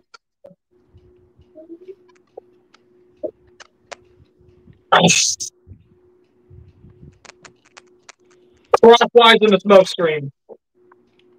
I will accept that. I was also going to accept Repugnus from Undermine, or Undermine to Repugnus, and, you know, some other stuff, but yeah, those work too. Nice job. So I'm going to go ahead and actually pass and let Eric ask a question. Generosity, I like it, I like it. Alright. Speaking of generosity, Eric, thank you. No problem, man. Okay, so are you going to give it, are you going to slam a 5-second rule on it, or is it for come, first serve? Hang on, let me think of a question first. Oh god, he's thinking of a stumper. Okay. This is what your generosity caused us, BC. Okay. I got it. All right, 5-second rule. Okay. All right. 2. Well, wait, you have to ask the question first. Oh yeah, okay. All right. We So can't read your mind. All Well, right. hold on. The fact that he specified 5-second rule first, that's alleviating any confusion, so I will allow that. Okay, fair enough. All right, but this is Bayverse. All right. All right. So 5, 4. Wait, hold on. Okay, so this is It's Bayverse. okay. It's okay. All right, this is Bayverse. What was one actor that was going to be in the running to voice for Optimus Prime? Ooh. 2, 1. Michael. TF, yeah, it's Or fine. TFA. No, it's okay. It's okay. I want to say Liam Neeson. Yes, that's correct.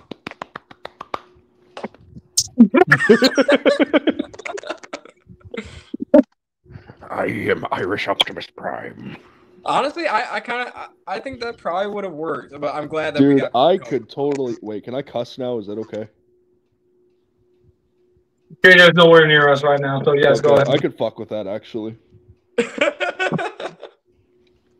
I made a stop motion showing a clip from Liam Neeson from Family Guy. I'll send that to you afterwards. All right, TFA, you get to ask yet another question. I'm a thinking. Then I'm gonna pass it to you. Because you haven't really been asking a lot of questions. At least recently. Well then, so consider this an Energon star. That I'm workshopping on the gimmicks. No, I will give you a cyber key. That way you can unlock the question. okay. No, that still doesn't work. Yeah, I'll figure out something. Let's go with...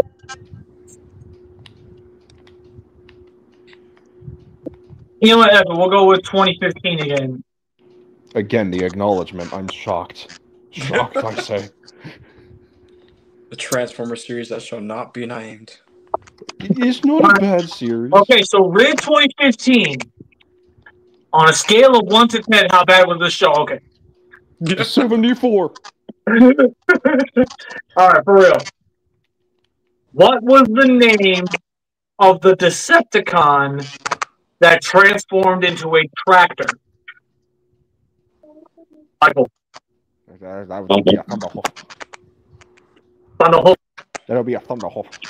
Hey-o. Damn, he was quick on that, too. Yeah, my name's Thunderhoof. Alright, go ahead, TFA. Voice acting questions from the Unicron trilogy. So, do your best here. Michael Dobson is known to voice Starscream in Transformers Armada, Energon, and Cybertron, but he has also voiced other characters. Name one character that he has voiced within the Unicron trilogy. Shit. I will give another hint. They both got Scout class figures. BC. I was 5 years old, bro. I might be wrong.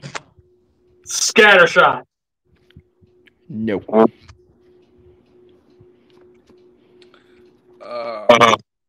Okay, let's try it again. Cybertron. Scattershot. Still no. Napa. You want, okay, I will give another hint if I must.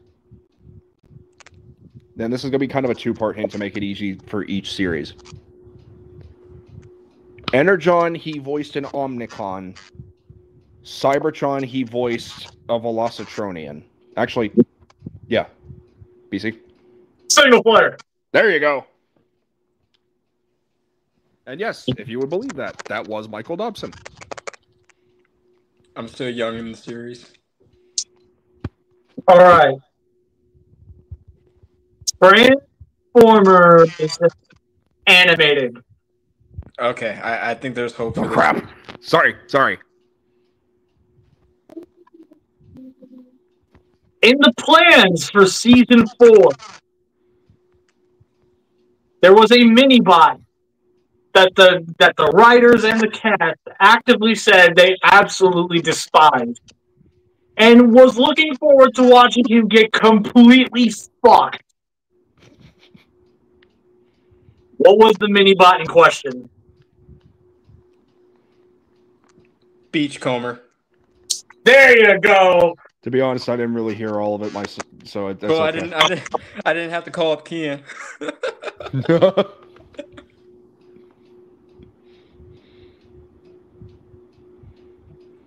All right, Eric, ask a question. All right.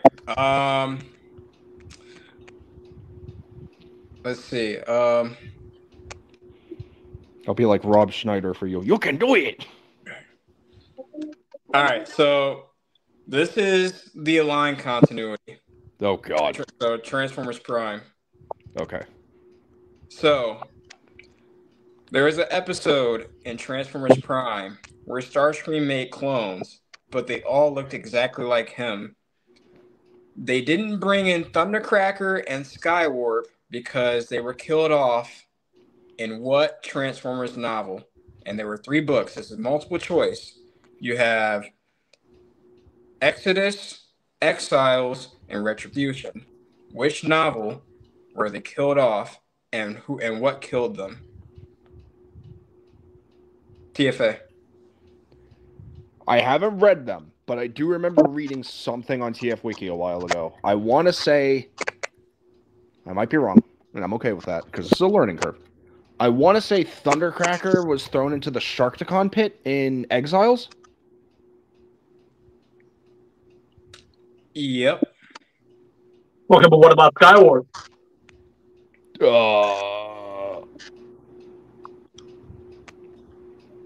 I don't remember that one.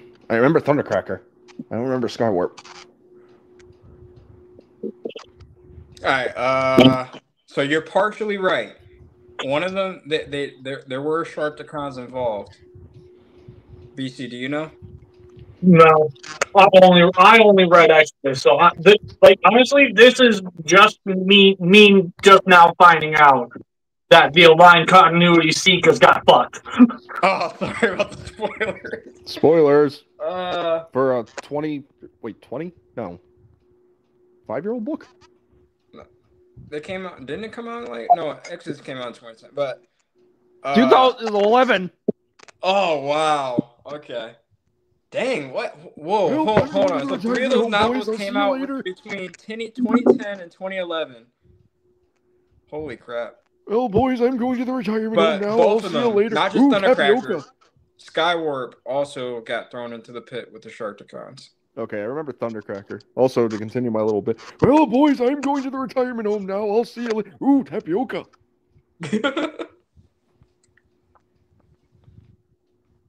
Okay, so technically speaking, TFA got that one. So TFA, ask another one. Let me double check my sources because I want to make sure this is accurate. Because this one is also going to be from the books. Well, then I guess I'm automatically out. If it makes sense, if it makes you feel any better, it's going to be Exodus. So say I stand a slightly higher chance. Okay. And yes, he was in this book. Okay. Although I'm not sure. Specifying the universe will make it. It's fine. All right then.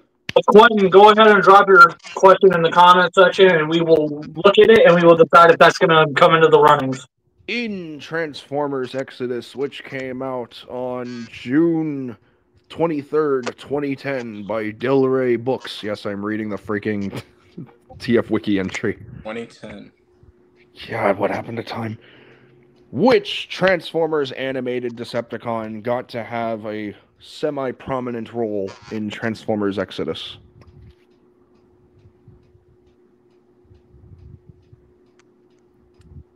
Eric? Lugnut. Bingo!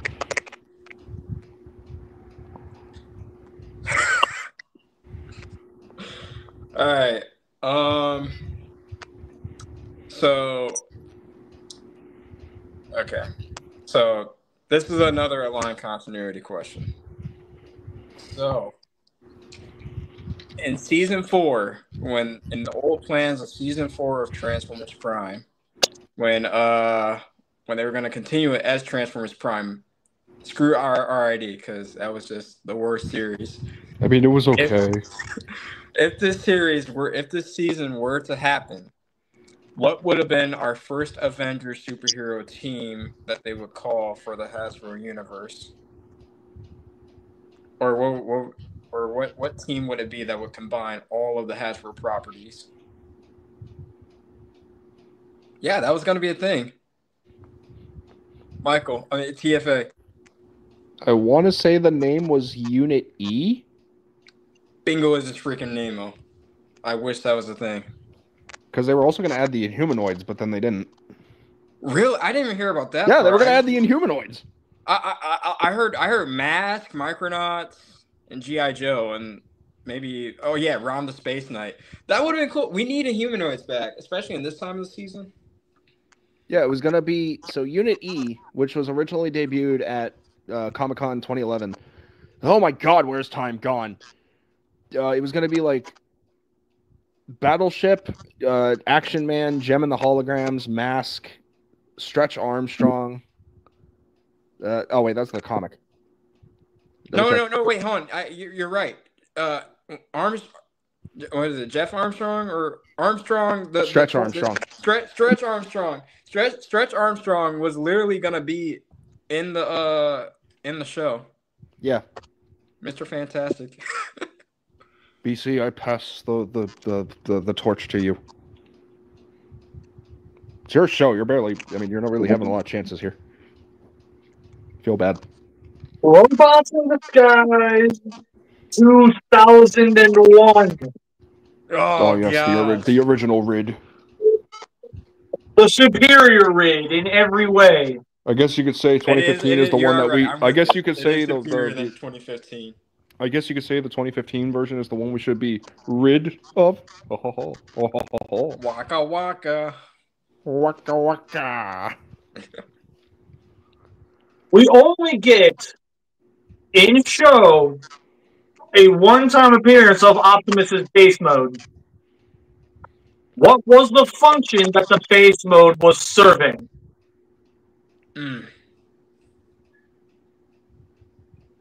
TFA. I'm going to take a shot in the dark here.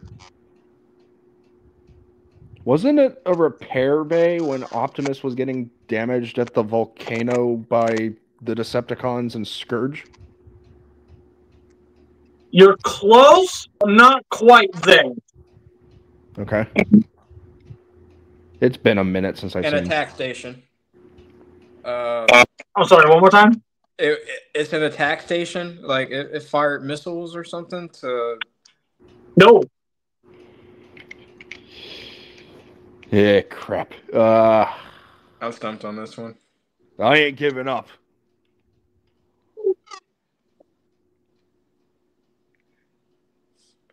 Was it also used as like some sort of sensor array? Nope. Brave Yeah, I give Maximus up. uses it as a water gun. Behold my super soaker.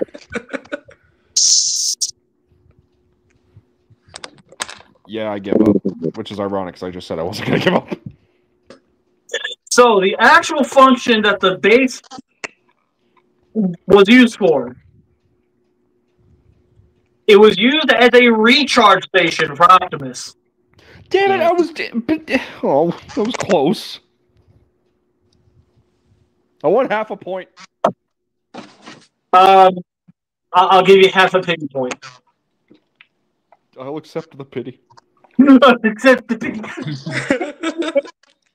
All right, so hey, I actually stumped you guys on that one. All right. Congratulations, here's a cookie. All right, we're 2001 again. Oh, what the... In Well, that's an interesting... Robots in Disguise 2001, there was a beef between these two characters that had something to do with a very specific elder. Who are the two characters, and what was the reason they were fighting with each other constantly? You were too slow? Eric, go ahead. What? I was in frame. Mirage and Ironhide, and it was because Mirage is being accused of being a traitor. But that actually is a really good answer. TFA, go. It was, I believe, it was Optimus and Ultra Magnus. And it was because I think Alpha Trion gave the Matrix to Optimus. Yes. Holy crap, I remembered. The biggest reason why Ultra Magnus had a beef with Optimus Prime was because Optimus was the one that was chosen to get the Matrix over him. And obviously he held a grudge because he felt he deserved it more, and because of that he was very antagonistic towards Prime. Basically, Magnus was being a big old piss baby. For a Magnus, he's acting like a Sentinel Prime from Animated. Damn it. Hang on. I need a drink. Getting me a soda. Calling it now, it's Code Red. How God damn it. How fucking dare you? How fucking dare you? Am I that predictable? The fact that he was able to peg that as fast as he did. I see. I know now. I know. I can't help it. Like this is my blood. This is my energon. Okay, let me be happy. Iced tea is mine. You know, I haven't had a good iced tea in a long time. All right, off topic. Okay. Let us commence the questions. And this is also going to be TFCon focused. Well, kind of. Darren Norris is known as playing Knockout in Transformers Prime. This is what we know. But what other two characters is he known as voicing for in the Transformers franchise? And I will accept the human character as well.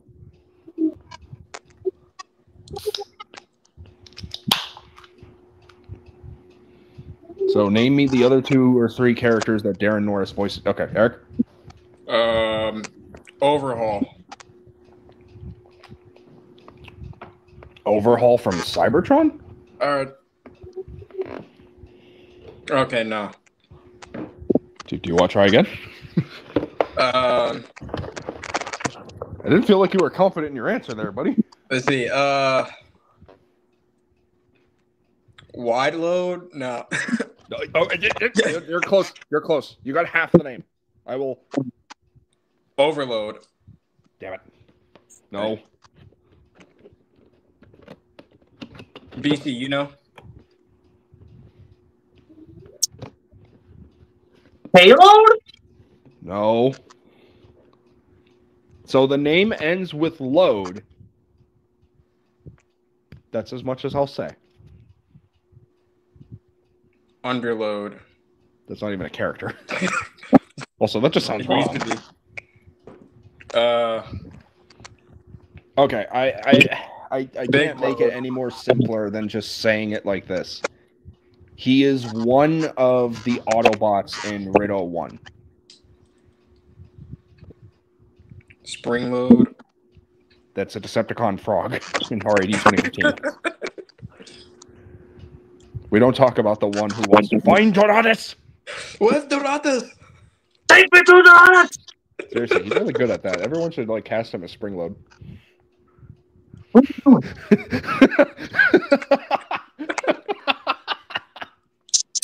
I didn't think that would come back, did you?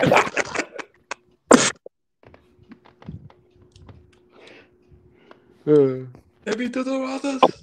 Take me to Doratus! Take me to the Okay. Damn you! Where the fuck is the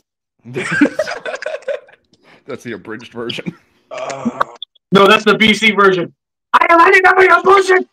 You told me you were going to pay with the Doratus! What you Doratus, you piece of shit! Wait, what was it? Heavy load. There you go. So that's one character. Who's the other character that Darren Norin voices in Transformers? Okay, I don't know. Yeah, I don't know. Okay, I will give so. one Yeah. more hint for this specific universe. He is a well-known Autobot in Armada. Oh. Eric?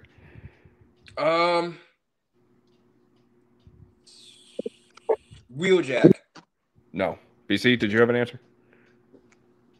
I was gonna say smoke screen.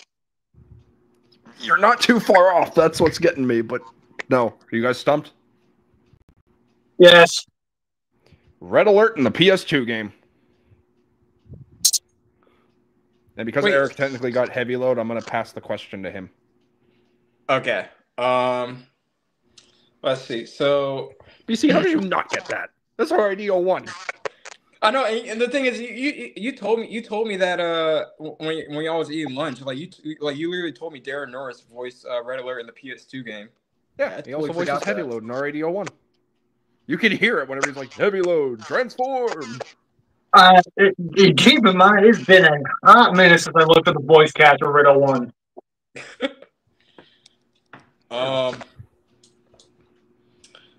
Okay, so this is a music question. Oh, okay. Switching it up some. I like it. So, in Transformers, the original G1 theme song, written by the one and only Anne Bryant, what part of the song is supposed to be only written as a narration? The crap. TFA. It was the. I remember this vividly because we talked about this. It was the Autobots wage their battle to destroy the evil forces of the Decepticons. That is correct. Ding, ding, ding, ding, ding. Yeah. I imagine it will go like da-na-na-na-na-na, like that'll keep on going, and then the same And then like narration, Victor Crowley G.I. comes Joe in. would He's be like, Victor Autobots Crowley. wage their battle to destroy the evil forces of the Decepticons. Yeah, that would be so weird. I could see that. I'm gonna do a funny question. It's gonna be about intros now because you brought that up. Okay. What Transformers show has the shittiest intro? PC. Cyber World. I also would have accepted Earth. Does Spark, but Cyberworld yes. even have an intro? It literally starts off with showing the title and everything. And it's like Transformers till all are one. I'm convinced they use AI for that. You know what? I wouldn't be surprised. All right, we're gonna do one more question per panelist, and then we're gonna move on. Okay.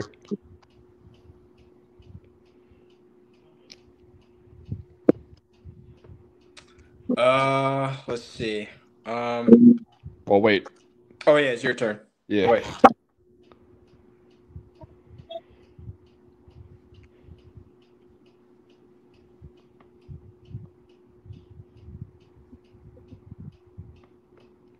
I don't know what I'm doing.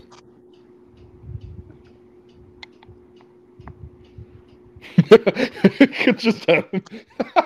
We are venison. We are venom. Sorry, I just... Okay, look, buddy, alright? The actual name that I originally had was taken by Marvel. I had to come up with something, okay? Work with it.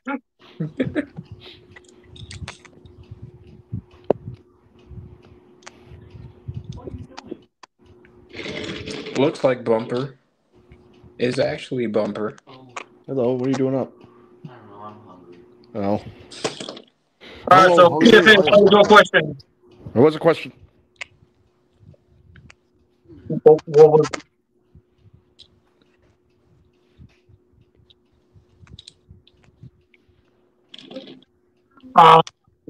so that one was way too obscure, Quentin, so I thought I put that in the fridge. Hang on. Okay, so who's gonna ask a question next? Okay, so I had a Mountain Dew in the freezer. Sorry. Anyway, I'm here. your turn to ask a question. Me? TSA. Yep. Has it been me this whole time?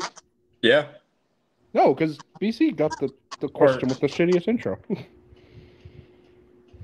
Oh yeah, that's right. So it is Cyber. so each panelist is gonna get to ask a question no matter what. Okay, so then, boss, At the end. first. Yeah. All right. Let me think on this one. What is, and this is just Transformers timeline as a whole. What is the very first appearance of a black convoy?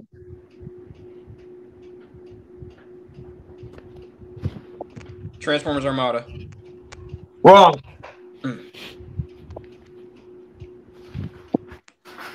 Beast Wars second?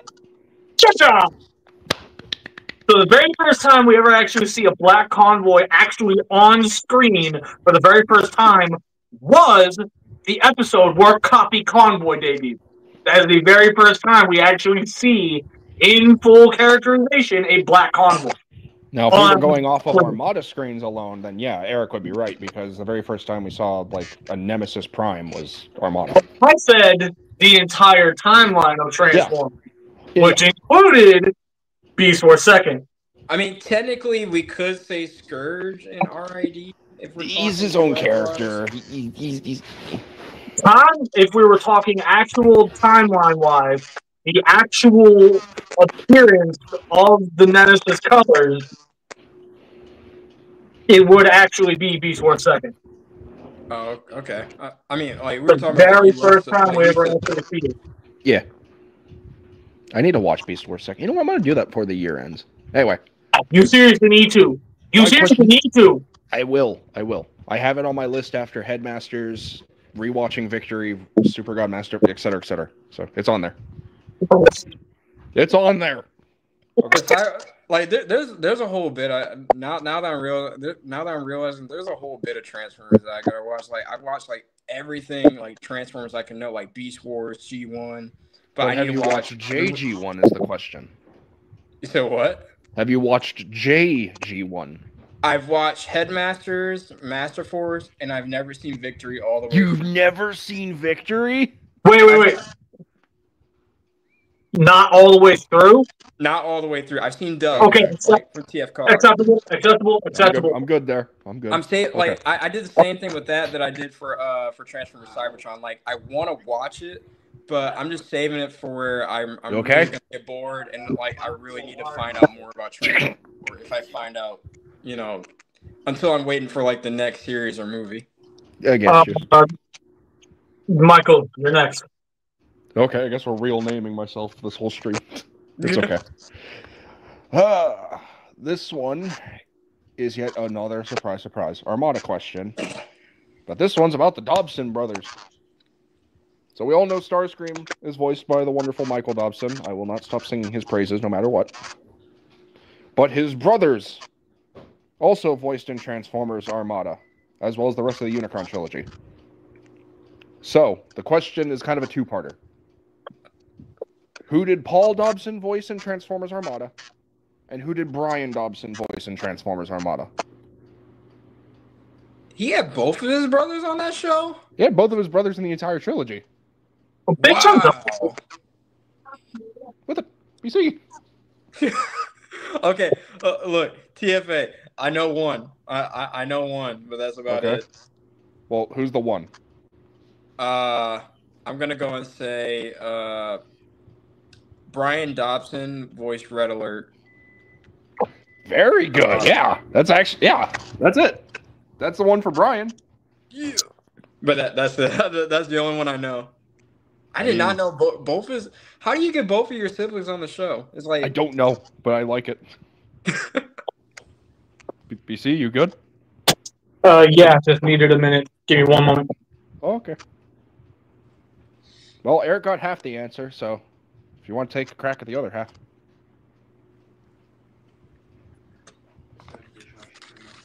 Okay, so he got the one for Brian Dobson? Yep, Brian voiced Red Alert.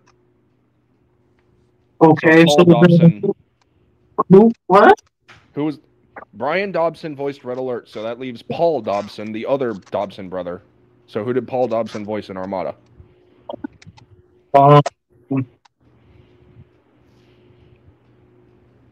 Okay, I will give a small hint. The character showed up near the middle of the series, or like near the middle of the first season. Thrust. Oh. Unfortunately, no. That's a different character. That's the character that voices Scorponok and Energy. I forgot his voice actor's name. Then I don't have the slightest clue. Eric, you want to take a guess? Did he voice Scavenger? No, but you're so close. Both of you. Oh, you chose opposite ends of the spectrum for each of those character appearances. You were so close. Be Sideways or something. Or no. There Sideways. you go. I'll take that. It was Sideways. Okay, so Sideways. Sideways. So, yeah. So, fun fact. Michael Dobson voiced Starscream. Brian Dobson voiced Red Alert. Paul Dobson voiced Sideways. And also, technically, Nemesis Prime. Oh, wow. Okay. Not gonna lie, I don't know why, but I thought David K did the Nemesis. You know what? No. Here's the question that's gonna stump all of you. Who is the voice for Transformers Armada's take on Optimus Prime? Oh, this is a tough one. Wait, what? Who is the voice of Armada Optimus Prime? Who's the voice of Armada Optimus Prime? Neil Kaplan. Correct! How dare you disrespect Gary Chalk? Listen, man, you keep hitting me with all these voice actor questions and making me dumb. That's off. How dare you disrespect Gary Chalk like that man just beat cancer?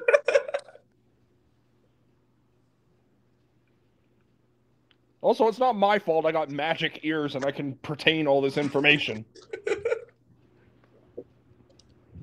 I just gotta watch more of the Unicron trilogy. Yes, you do.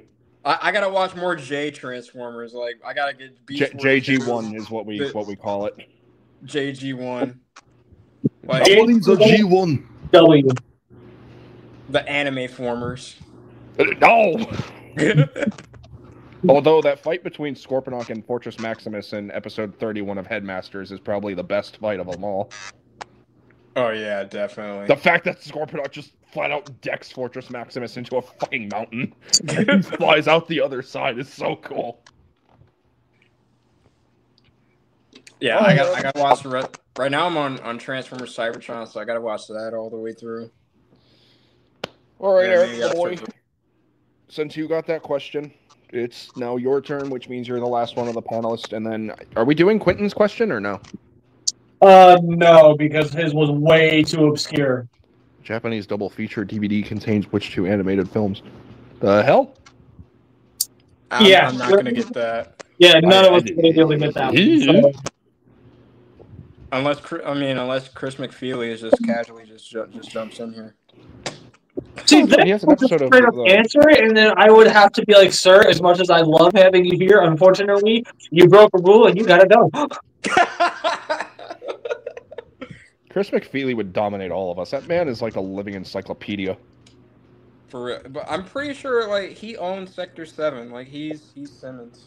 He knows the secrets. He knows too much.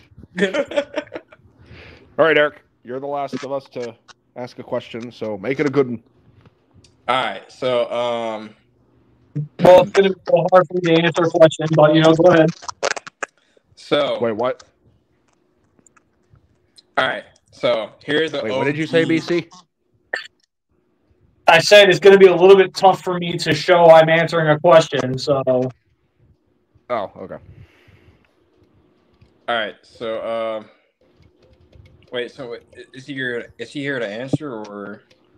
Yeah, he's here to answer. I just don't know how he's gonna. I mean, he could do what I'm doing and be like. All right. Okay, so this is a history Transformers question, like this is a toy question. History. Who said I wanted to learn? All right, so I didn't know I had to think. So there's two toy lines before the Transformers before the car changing robots were imported to America, dubbed as the Transformers. There's two toy lines. You had Diaclone and Microman.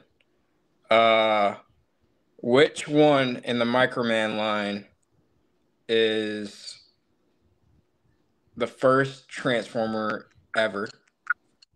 Like the first robot changing Transformer.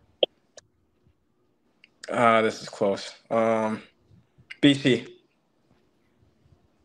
So if we're talking Microman, I'm not 100% sure, so I'm just gonna out the gate say Soundwave. But if we're talking Diaclone, Sunstreaker. We're talking Microman, like the first parts changing robot. The first part changing robot? Like the first parts changing, like the first transforming robot. It's not any of the cars. It's not Diaclone. It was a Microman. Like that's the hint. It was from the Microman line. I mean, like I said, I pretty much just straight up said Soundwave because I don't. All right, TFA. From Microman. Oh God. I kind of messed up. I forgot. It's called Microchange, but I'm saying okay. So it's Microman, not Microchange. There's three toy lines. It's from Microman. In America, it's dubbed as the Micronauts. Right. But this is like the first Okay, so Microchange. Like this Microman. Wait. This is Microman. Like okay. But the Microman toys are compatible with the Microchange figures. Okay. Microman.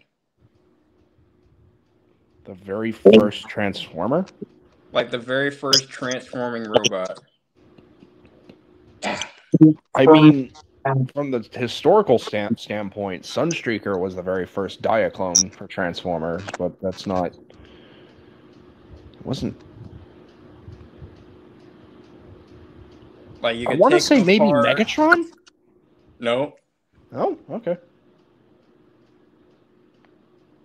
You could take them apart, put them back together, make them different things. BC. Well, I might be wrong, but take apart, put it back together into different things. It's a robot. That screams will make the brain. Nope. That's from a different toy line. I think. Take them apart and put them together. A G1 toy? Like from the Microman line back in the 70s, there was a big robot, and you could take them apart, and it rolled. It had a motorized feature. It had treads, and it had a chrome head. And I'll give you another hint. It almost looked like Optimus Prime. It was colored to almost look like Optimus Prime. Oh, dude, I have no idea. You guys give up? Yeah, we Yeah. All right, Biotron. Huh? You just turned away You from guys some ever heard of Biotron? bullshit that nobody was going to be able to get. Never heard of Biotron. Hold on, I need to look this crap up. You've watched. Wait, hold on. TFA. You've watched Micronaut. Wait. Oh my God! Wait a minute. Send me a picture of it so I don't feel stupid anymore. Yeah, I'm we afraid can I all can't thank help Biotron for Transformers. Okay, the original Biotron. The okay. OG Biotron. Yeah, I've never seen this. Really? Mm-mm. He was in the IDW Revolution comics too. I don't think I read all of those. Hang on, I'm sending it to you, BC. It's actually kind of cool. He is though, but he's like rare as shit. I can imagine. Give me a second. One. Sorry. They also did a remolded one. TFA, I'm going to smack you if you do it again. I'm sorry. It's a habit. Okay. They also did a remolded one, and it was his arch nemesis, and his name was Phobos. Okay, I want to send you an HD version. There you go. I feel so dumb right now. I know exactly who that is. No, I didn't. The answer to my question was Zone and Scramble. Quentin, I would have got half of that because I remember Zone was a straight-to-DVD thing. I keep forgetting about Scramble City, though. Yeah, but many of us would not. Zone was an OVA. I watched that. I watched Zone. Why did they give...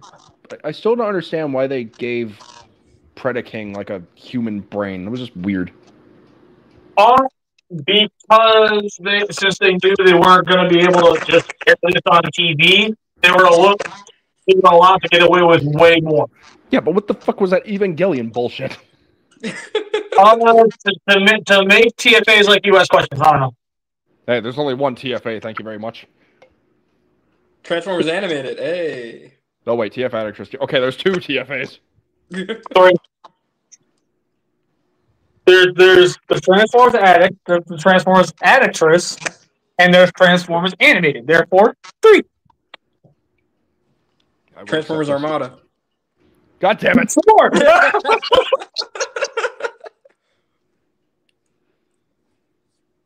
I thought I was special. Transformers Alternity. 5. Transformers Alternator. How many TFAs are there? If anyone says the fucking Force Awakens from Star Wars, I'll skin you like a cat. So the Force Awakens. Transformers Age. I swear to God, Extinction. BC. Okay. Wait, what? Transformers Age of Extinction. No, that doesn't count. Oh my God! All right. Well, we had our fun. For a trio episode, this is not bad. That said, I don't think we've made the people wait long enough. I guess you could say we have. Yes. Yes, Battle of the Megatrons. But it won't compare to Megatron. It is time for Scrap Battle! Why do I hear Rooster Teeth knocking at your door? Son, Rooster Teeth is defunct, so they can't do shit. Okay, let me rephrase. Why do I hear the people of Death Battle knocking at your door? I'm better than them. He's Whiz and I'm Boomstick. He wishes. Scrap Battles of History. I never want. That's going to be the next segment, Epic Scrap Battle. Get out, Nariko. Get out right now. Eric, that'll be the next segment BC does. Epic Scrap Battles of History. Versus Megatron.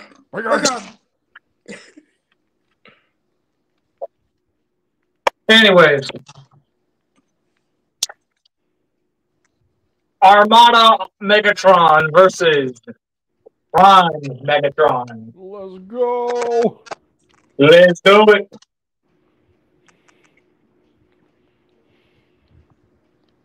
Alright, so here's how this is going to go. For one, I don't care how much you want to do it. There will be no power scaling. If you start sitting here power scaling, you are sucking the fun out of this. Don't do it. Period. I will do my best. Number two. You smell like poo. Everything is going to... Sorry. I'm sorry, you set me up. I'm sorry.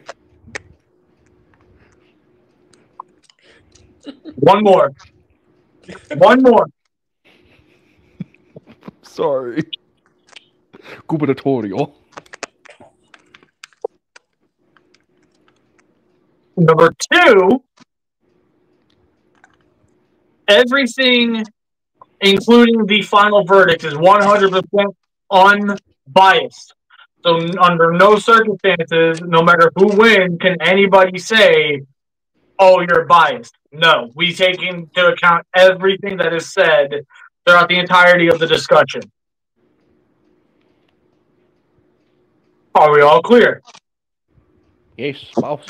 Clear. Alright, so Clear as let's get Walter's scrap mouth. battle starting, and we start scrap battle off by going over the 5 categories: endurance, speed, strength, armor, weapon, battle intelligence, and then we end it off with a final verdict. So when you say, okay, so can I ask this because I want to just understand a little better? When you say power scaling, like, you mean, like, how do you mean? When you're sitting there trying to break down every little detail to the point where it literally starts sucking out the fun of the actual discussion portion. It basically, it's a smartest one in the room moment type of thing. So essentially, don't do that. No, I mean, so essentially, you don't want what happened with the Nemesis Prime battle. Correct. Okay. I will do my best. It's okay. I will smack you if you start getting all up in you. Oh, just be nice. I promise nothing. That's valid. Okay, so then let's get this stuff out of the way first, then, right? Because Quentin asked a good question. Is Dark Energon involved with TFP Megatron? That's a good question. Yes, we are including every single aspect with both characters. So that's it. Mini cons and everything. The only things that will not be included: Armada Megatron will not have Tidal Wave nor Leader 1. Okay. My boy. My poor boy. And TFP Megs will not have access to the Darksaber. These are things that will give both of these characters plain as day unfair advantages. They are going to go bare-knuckle brawling as they are. But Prime Megatron can get high off of Dark Energon. Yeah, give me that good shit. But also keep in mind, Armada Megatron is no pushover. No, Armada Megatron will be. I can imagine this whole arena and like TFP Megatron's he's getting ready to fight. Starscream! Yes, Megatron. Give me the good shit. Oh, that's the stuff. Like, so we can all pretty much just say Megatron and Prime was basically Bane, right? Yeah. I don't know. Maybe we'll find that out when we start talking endurance. So let's actually sit down and really discuss for a second between the two of them which one took the hardest amount of punishment. And I feel like this one is pretty easy to tell based on what we've seen on both sides. It's basically a tie across the board. Because while, yes, we don't ever really see Megatron's body take any major amounts of damage in Transformers Prime, we can also say the same for Armada. Yeah. So, now, that said though, if we're being 100% technical about this, I'm a little bit more willing to lean towards Transformers Prime, and here's why. Even though Armada Megatron was Galvatron at that point, and Optimus Prime was in his Power Leafs form, let's be 100% real. I'm gonna keep saying it. Every single time Galvatron went for a lethal blow, it was not because he was trying to kill Prime. It was because he was trying to get him the fuck off of him. Literally, it was him going, please. Hey, remember that few-second shot in Transformers Armada's final episode where Galvatron was supposed to rip off his own cannon and throw it at Optimus? Yeah, I don't. It's only stuck in freaking Micron Legend. That would have been cool to see. It's really cool to see in this. It's really cool to see in the Micron Legend, man. They should. And because of that, that's why I'm a little bit more willing to lean towards TFP. But since it's way too much of a technicality, I feel a lot more comfortable placing this one at a tie. And what the tie means is they both get the point. Can I counter real quick? Depends on what you're going to counter with. Well, I'm not going to power scale, but I just want to bring up a point that could very well tip the scale a little bit. Okay, I will hear this out. So we all know Armada Megatron / you know what? I'm just going to refer to him as what I refer to him as. So we all know Mega Galvatron can basically take any punishment in Armada, right? Like, the dude faced Optimus throwing his pants at him in that one episode. I will never stop referencing that. This is one of the greatest things to come out of Armada. He got his cannon ripped off by Nemesis Prime. He got his horns ripped off by Hotshot and, well, cut off by Hotshot, and he got ripped off by Optimus. He took one of those, like, atomic blast by Optimus as soon as he was resurrected. I mean, dude even took a beating from Starscream. Which isn't really saying much, but still. Megatron in Transformers Prime, however, that dude is, like, barely survived a space bridge explosion. Armada Megatron cannot handle that. So as much as that pains me to say, Armada Megatron loses the point here. It goes to TFP hands down, because that is one feat where Megatron in Transformers Prime is like, you are a force to be reckoned with, and here's how. Because granted, you are on death's bed, you still survived a massive space bridge explosion that is basically the equivalent of a nuke. Yeah. Yeah, no, 100%. That would have killed him out of Megs. I mean, like, we kind of saw that with Unicron absorbing him, but he died. So, what does that say? Okay, fair enough. Not to mention Prime Megatron literally, like, when he was getting his arm replaced with Liege Maximo's arm, he literally told Knockout, like, zero craps given, like bro, don't even give me the numbing, like, let me feel this crap. And then, like, he endured it. Yeah, Megatron kind of a freak. Put the arm on, and then, not to mention, casually gets the arm cut back off when Optimus Prime cuts it off with the Star Saber, and just walks around with his arm missing for the rest of the Nubotron. Like nothing.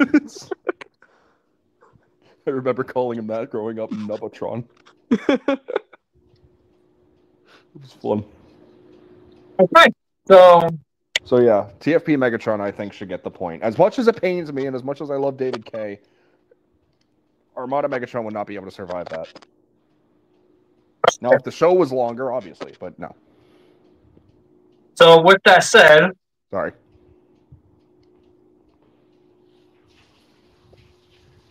Does that count as power scaling? No, that was you just straight up bringing up a very solid point and a very solid fact. That's not power scaling. Okay, wanted to make sure. Okay, so what if we bring in the books, and, like, since it's aligned with the alignment, that's when you start power scaling. Yeah, like, he just took 3 big punches from Metroplex. Anyway, so now we're moving on to one where I'm just gonna flat out say it. One of them is gonna take this easily, hands down, no questions asked, and that is strength, bar none. TFP Megs. I'm pretty sure there was a scene in Transformers Prime where didn't Megatron lift up a mountain and then he lifted up a big chunk of Dark Energon that was like twice the size of his own body and chucked it through a space bridge. Yeah, 100%. Basically, while yes, Armada Megatron has the fisticuffs to be able to go toe to toe against Optimus Prime at all times. Let's be 100% real. How many times has he been overpowered by people that were smaller than him? True. We talking Armada? Yes, Armada. Well, let's see. There's Hot Shot. There's Hot Shot. There's Hot Shot. Oh, there's Hot Shot. Yeah. See why I'm giving the point to TFP Megs? He would not stand for that. No, Hot Shot would just be a little yellow paint stain on the ground. Basically, so when it comes to physical strength, both none. TFP Megs have taken it. I'm sorry, Armada Megatron. I still love you. I'm pretty sure there was a Dark Energon scene, and then I'm pretty sure at some point he did actually lift up like a big chunk of like rock, like a mountain. Yeah, no, you are definitely correct. He did that, and that alone should also prove he is physically stronger than Armada Megatron. Oh yeah, that was from the 5-parter. I forgot about that. Yeah, because how else could he get the Terracons to rise on? Now this is where we might need a little bit more actual discussing. Let's talk speed. And what I mean by speed is not so much how fast can they run. It's mainly how fast can they react. And if we're talking overall reaction speed, I'm a little bit more willing to lean towards a tie. Howsoever, if we're talking how fast each side can throw a punch, I'm sorry, TFP Megs is taking it. Are you sure about that? I mean, while I do love TF Prime Megatron, there has been moments where his reaction times has been questionable. Like the one that I still can't stop thinking about is from the Ratchet Steroids episode off of the Synthen, where Ratchet finds Megatron. Okay, but to be fair though, that was because Ratchet caught him off guard. Yeah. And Okay. as soon as Megatron was able to be like, okay, all right, you want to throw hands? All right, let's do this. And he dropped him. True. Kind of wish they kept the scene proper where it's like, you know, whenever you see Ratchet get punched, he was supposed to kind of have like a hole in him, not just a big dent. But, you know, syndication. Yeah, so, also, Armada Megatron's fast because he makes muscle car noises when he was chasing Hotshot in that one. I'm saying as a joke. I don't actually mean it.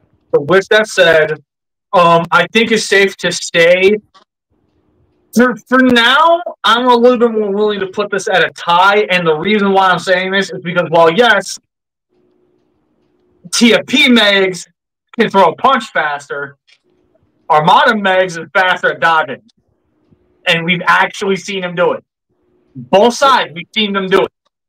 Yep.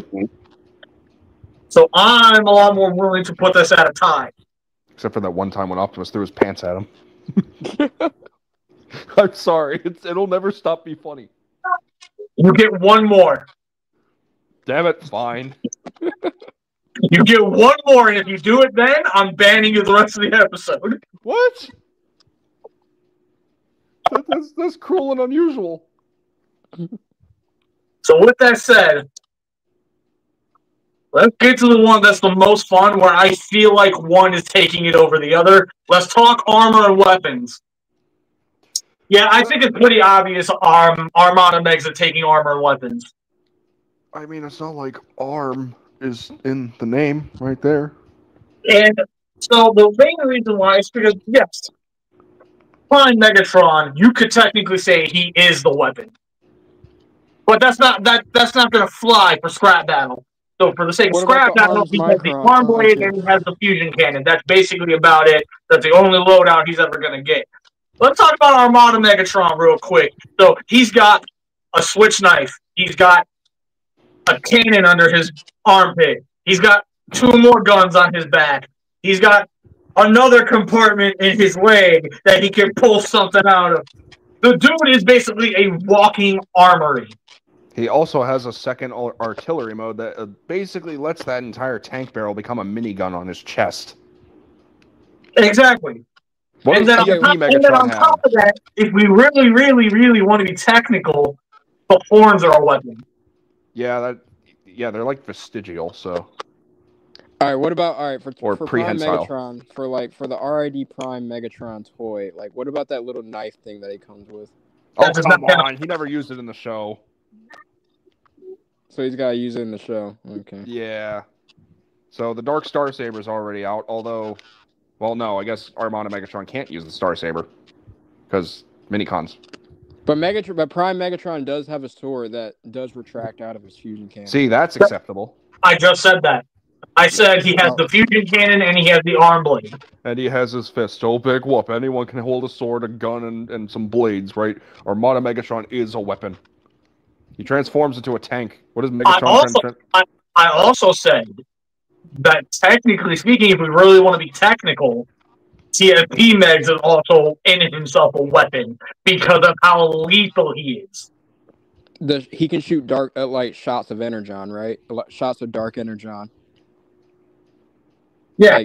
Yeah. TFP Megs is a walking problem.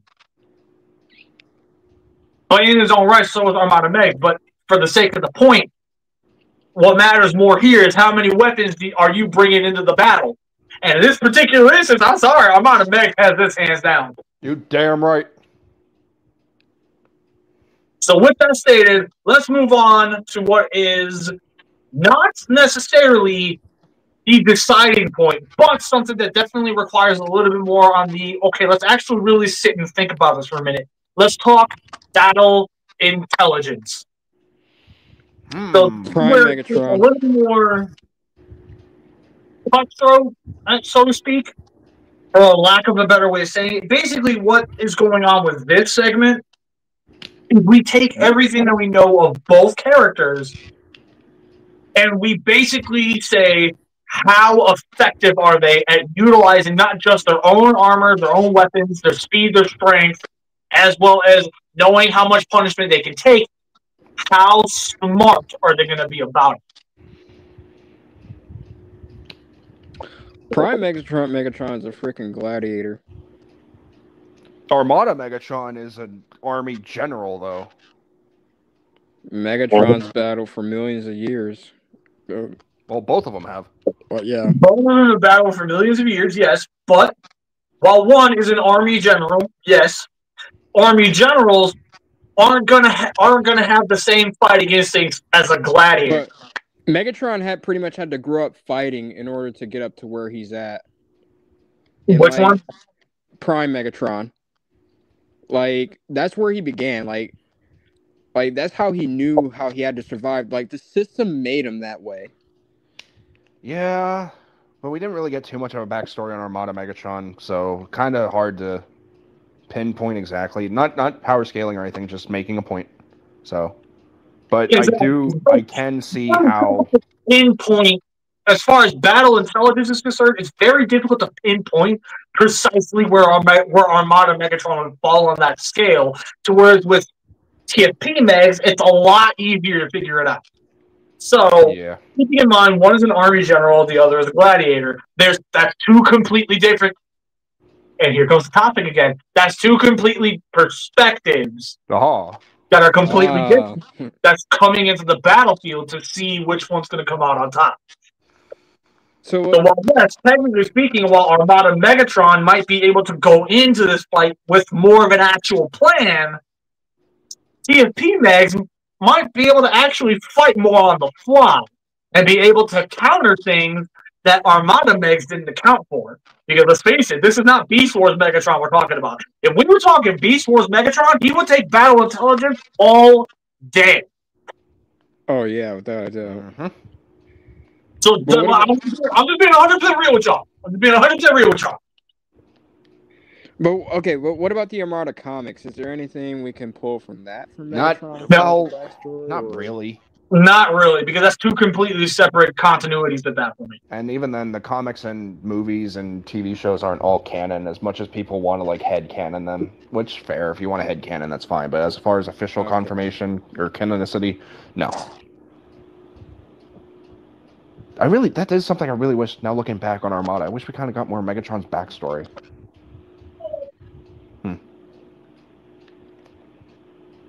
Alright, so... Damn, that got me thinking now. So with battle intelligence, I'm just gonna be 100% real with you guys when I say I feel like it's the safest thing to do to call it a time. Yeah. Okay. This is the absolute safest thing to do. I think it's fair. I think it's fair for being a tie. Yeah. So because they're both equally smart in their own right. Like, we see how both Megatrons really, think on their feet. Not to mention plan ahead. Although, I will say... was the more effective. I will Prime say Megatron... This, though, Armada Megatron did require some assistance, because that's where thrust kind of came into play, so he did need some tactical advantage. But then again, so did TFP Megatron, because that's when we had, Shockwave. Don't forget Dreadwing. Well... Yeah, as a soldier, unless fair, Megatron had TFP Megatron had a lot more time without Shockwave, where he was definitely proving from an intellect standpoint, he more than rivaled Prime. Mm-hmm. That's where I was going to get at. Is Prime Megatron is very much more adaptable when it comes to battles. Like he's able to walk into a ring or square up against Optimus Prime and actually. Like, while not anticipating his next move, he has some kind of mental preparation for that. Except for that one time he got his ass handed to him by an Insecticon. Yeah, but he still kicked the Insecticon's ass. He still tore his ass up. He still won. Yeah. Regardless of the setback that happened. Like, he's still very adaptable. I agree. I still think it's a similar case though, where it's like Armada Megatron can definitely think ahead, but he thinks more on his feet during battle. All right, so with that said, guys, let's go into my most favorite part of all of it. Before we do, I need to ask you a question. Are you having fun? Yes, I'm having fun. Okay, good. So with that said, I think it's about time we start bringing Scrap Battle to a close, and let's start going into the final verdict. TFA, who do you think is coming out on top? I made the mistake last time, and I will never forgive myself for it. I gotta do it right this time. Even if I'm wrong, I gotta stick with my boy. I think Armada Megatron might have a chance. Okay.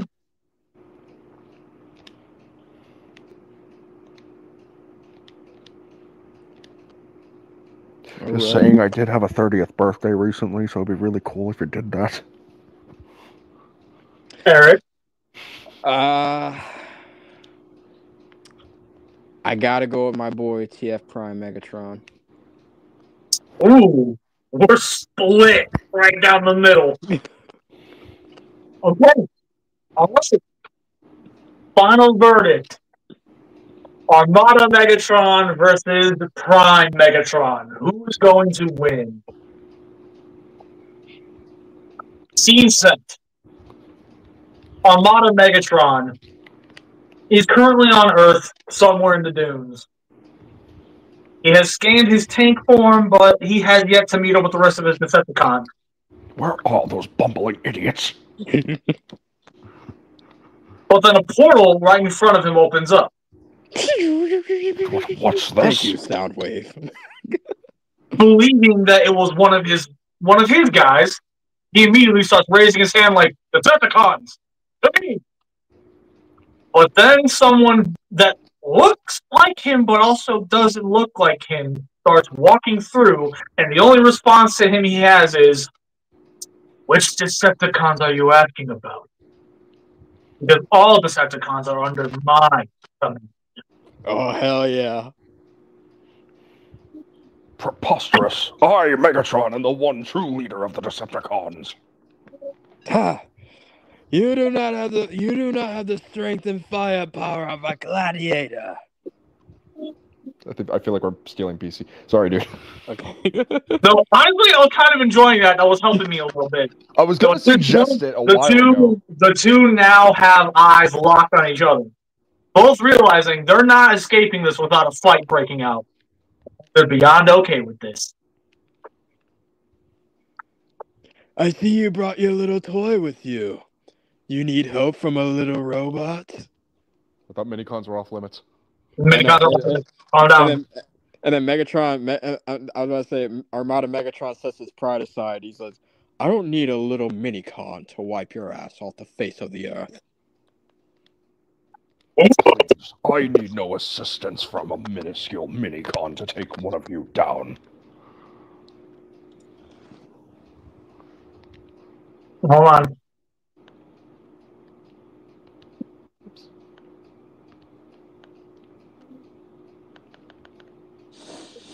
Shit. So, chose the wrong move. Fuck. At this point, both realizing there's no escaping this without a fight. So what does Armada Megs do? He fires the first shot. And he actually does manage to hit TFP Megs. He starts laughing maniacally, believing he just one-shotted him. But then when he looks forward, his eyes widen and his jaw drops. When he realizes TFP simply just started walking through the dust. Impossible. That's the best you got. So now Armada Megs is charging right at TFP Megs. And this is where the fight really begins. Armada Megs goes for a massive right hook. But we see, like, every single time Armada Megs goes to throw a punch, TFP is just dodging, bobbing, and weaving. And every single time he bobs and weaves, he's jabbing him somewhere. And, like, he's just straight up boxing this poor fool to a standstill. Then picks his ass up and then throws his ass down onto his horn. Armada Megs, with his horn stuck in the ground, starts flailing his legs around like, what the hell is happening? Oh, come on. He screams, how dare you? And TFP cocks back, basically ready to just finish him off right here. That tank turret flips around to the front, takes aim, and he just hits him with. He hits TFP with everything he's got. Now, all of a sudden, TFP is actually being forced to block and slide back. With all this firepower put on display, Armada Megs finally gets himself back out. And he activates that little switchblade. And now he's sitting there. All right, let's go. Let's go. Come on, give me a best shot. TFP Megs simply smirks.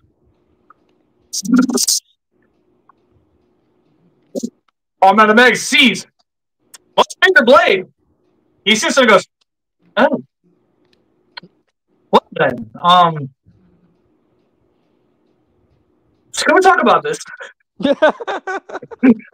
Don't you dare make our Megatron sound like a bitch.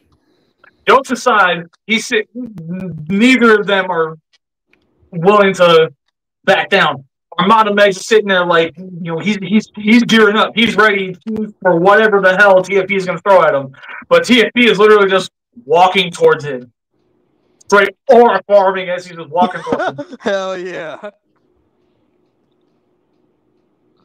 Armada Megs to swing.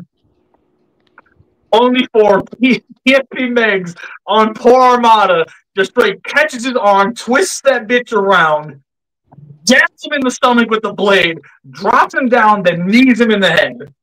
Jeez. Grabs onto one of those horns, knocks back to basically stab him square in the head. But right when he launched, Armada Megs slightly ducks to where the blade barely missed, latches the horn to catch the blade, and now he has Great Megatron right where he needs him. But at this point, as TFP Megs is trying to yank the blade out, Armada Megs is starting to hit him in the stomach. And he's actually getting some damn good body shots in. He's hitting him as hard as he can, to the point where he actually ends up deciding to take one of his shoulder treads, and he bonks him on the head. Right when he bonked him, that's when he let go of the blade, and TFP stumbles back a little bit. Now Armada is running up, and he's decking him in the face, and he's putting all of his physical strength into it. He's beating the dog shit out of him. But this entire time, TFP was just biding his time. Just waiting for that moment.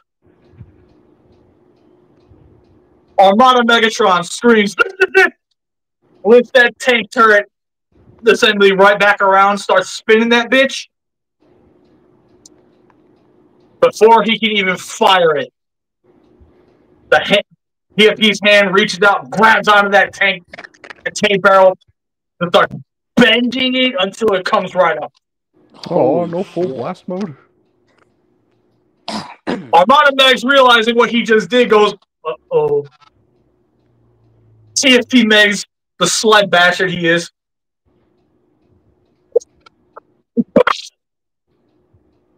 starts beating this poor bastard with his own turret. Oh my gosh. Oh, damn it. He just starts hitting him, and then he kicks him. He falls down. Armada falls onto his back. And at this point, TFP walks up, grabs onto the body of the turret, and he just starts yanking and yanking until he pulls it right off. Oh my gosh. At this point, he has Armada Megatron's tank turret in his hand. Full swing, slams it right on top of him. Hits him at least 3 times. But in this moment, he has every opportunity to finish him off. Armada Megs is just laying there. This isn't over. I would have waited an eternity for this. Grabs a hold of Armada Meg's chest, pulls him in closer to where he's looking him dead in the optics. As he's glaring at him, he simply says, "Now you know who the real Megatron here is. You ever get in my way again, I promise you, you won't be breathing at the end." Drops him and just starts walking off. Or farming the entire time. Wow. In case it wasn't already obvious, TFP wins! At least Armada Megatron survived. I can be happy about that. Yes, but you also should be very proud when I mention why TFP Megs won. Because even though, while yes, Armada Prime put up one. I'm sorry, Bob. Armada Megs put up one hell of a fight. Like, bro, he put up one hell of a fight.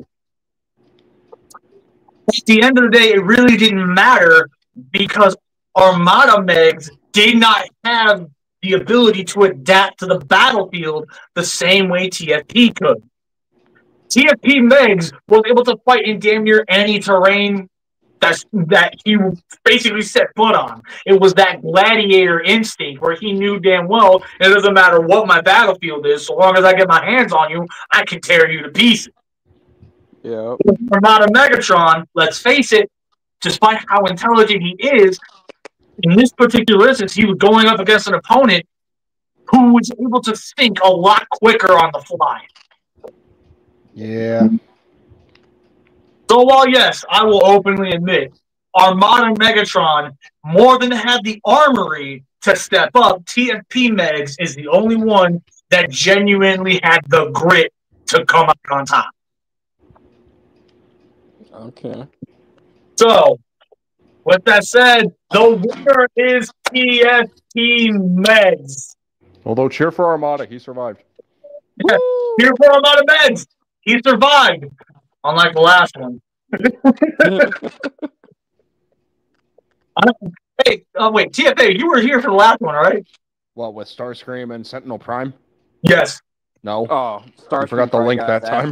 Which, by way, the way, folks, that's why I wasn't there last episode. He forgot the link. Yeah, I forgot the link by that.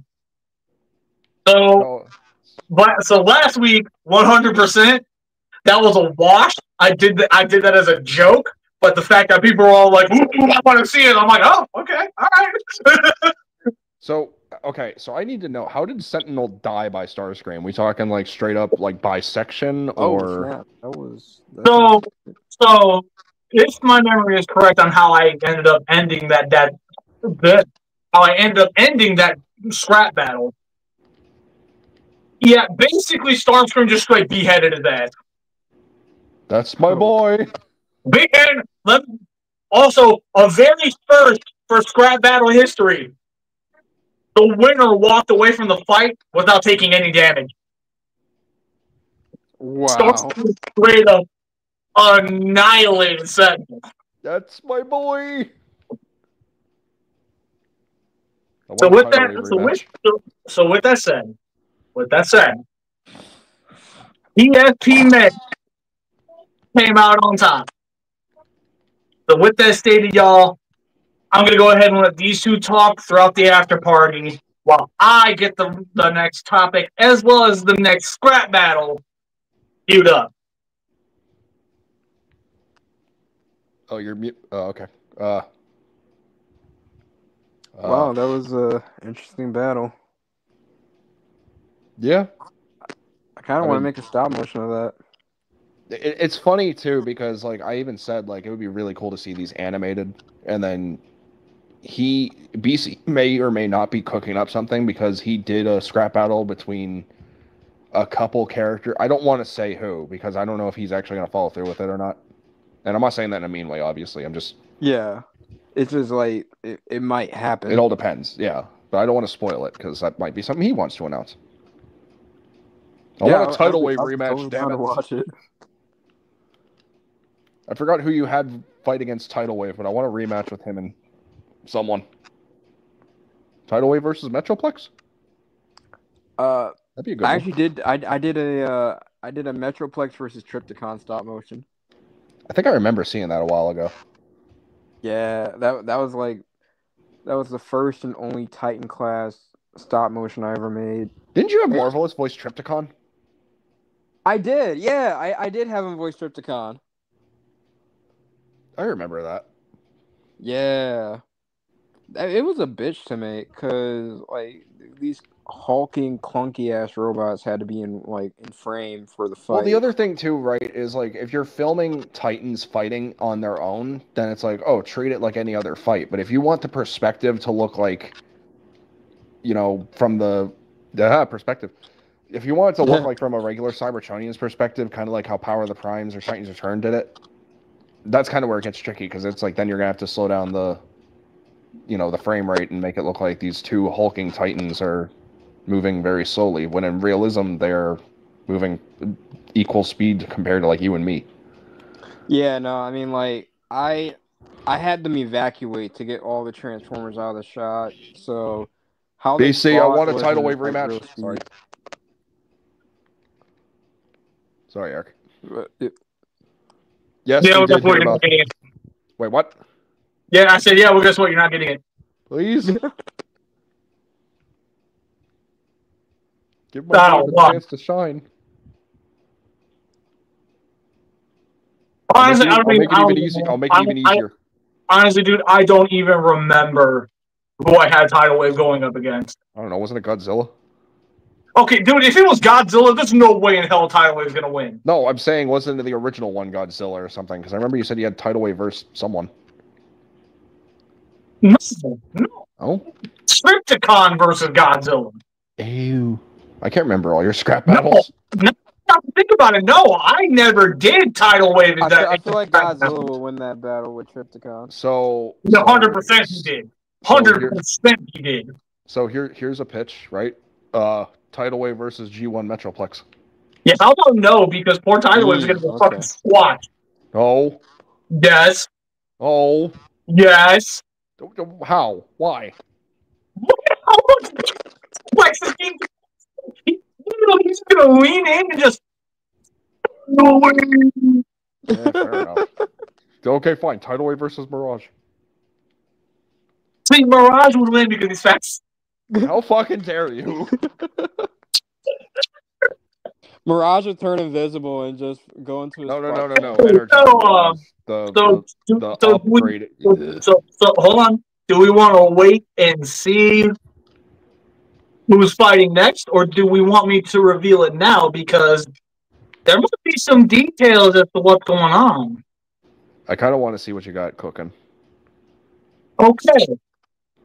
Everybody, tune in real quick. Armada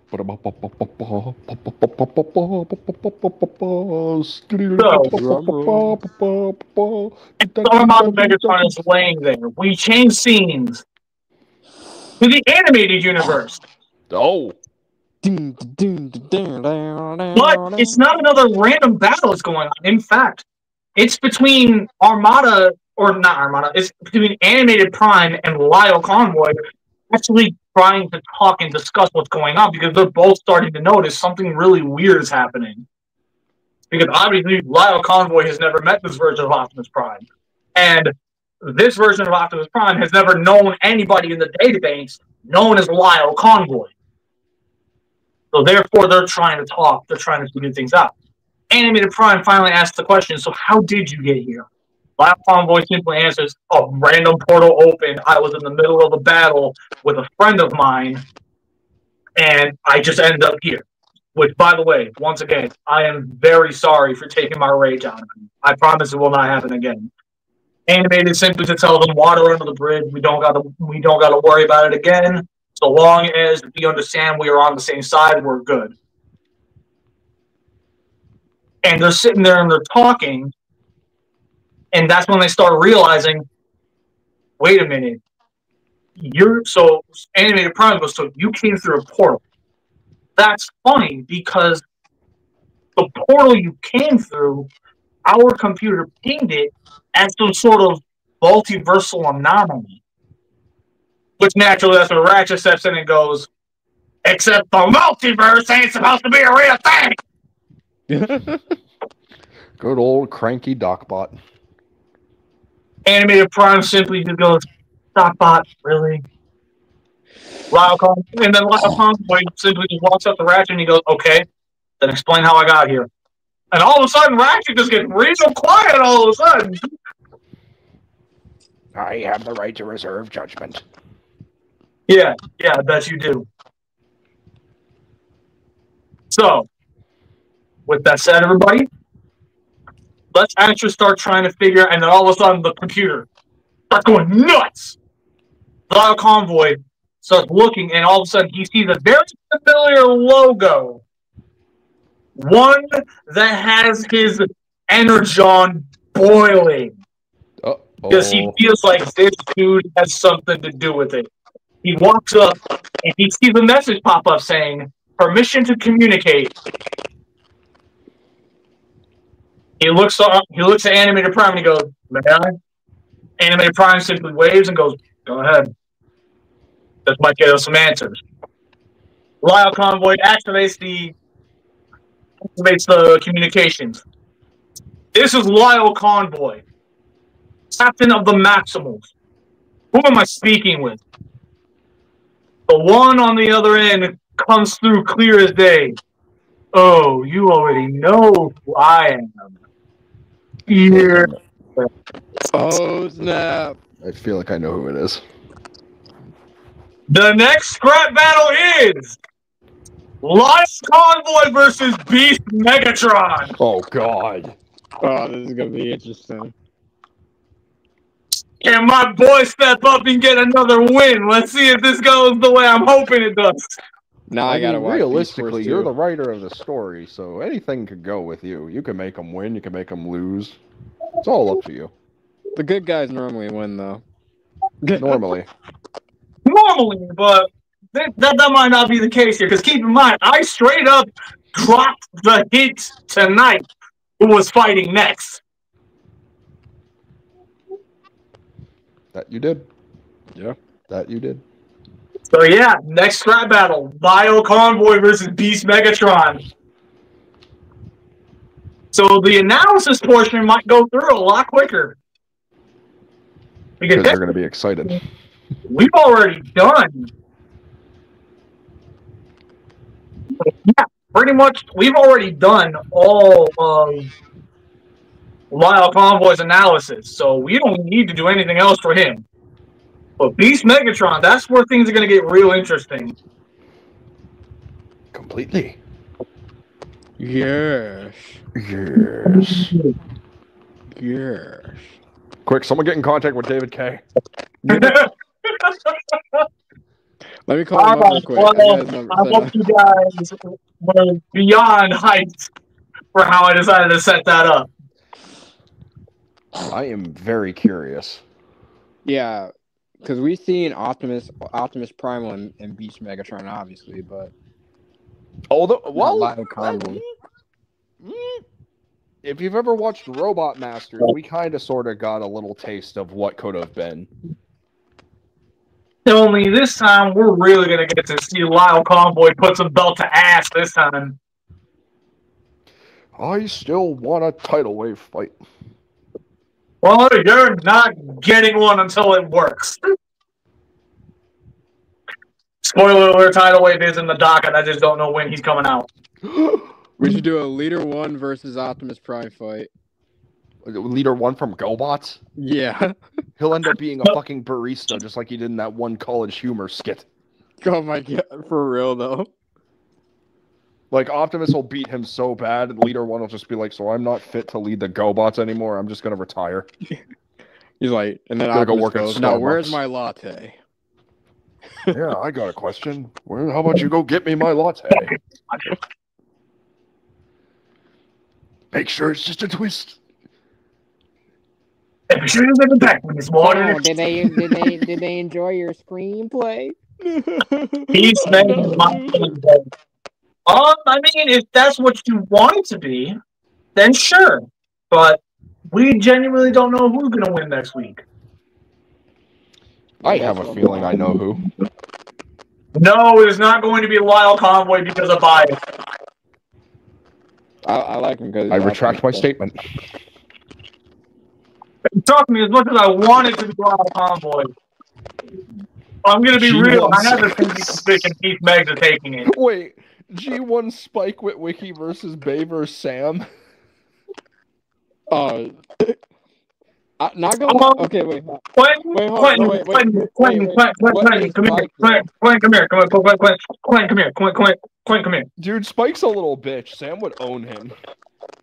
Except here's one problem. 15-year-old Spike or 2006 Spike with a kit with Daniel and everything. Okay, fair enough. Oh, wait, actually, that would make a whole lot of difference because then you have access to the Headmaster armor and... Oh, never mind. That could be a whole totally different thing. Cerebros, yeah. I mean, I don't know, man. They're both kind of a wimp. Sam just comes up and insults him Sam's like, got hey, dickhead, cues. you got my way, blah, blah, blah. And like, Spike just gets pissed off, and it's like, okay, you want to do this? Puts on the Cerebro. It's like, what the hell are you wearing? Transforms into Fortress Maxim. Oh. I was like, oh, you want to pull that out? Well, guess what? I got my grappling hook. I just got to aim for the eye. I was going to say that too, but there was like, no. I got to aim for the eye. I feel like Sam would probably, like, he could go for it, but I feel like he would just look at Fortress Maximus and be like, oh. He'd just go, ah! No, he'd be like, oh, wait. And starts his car, starts kicking it repeatedly. Come on, start. Spike just takes one step, crushes that little car.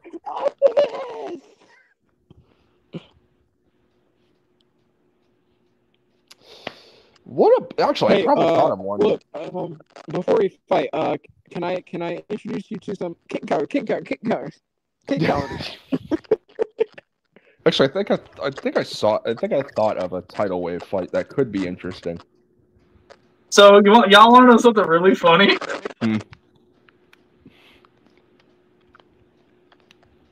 One of the scrap battles I had in mind as a joke actually saved me like Sam Witwicky. No. What?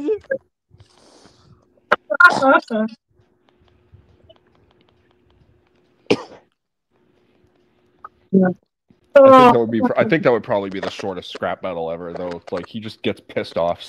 Spike just puts on the Fortress Maximus armor.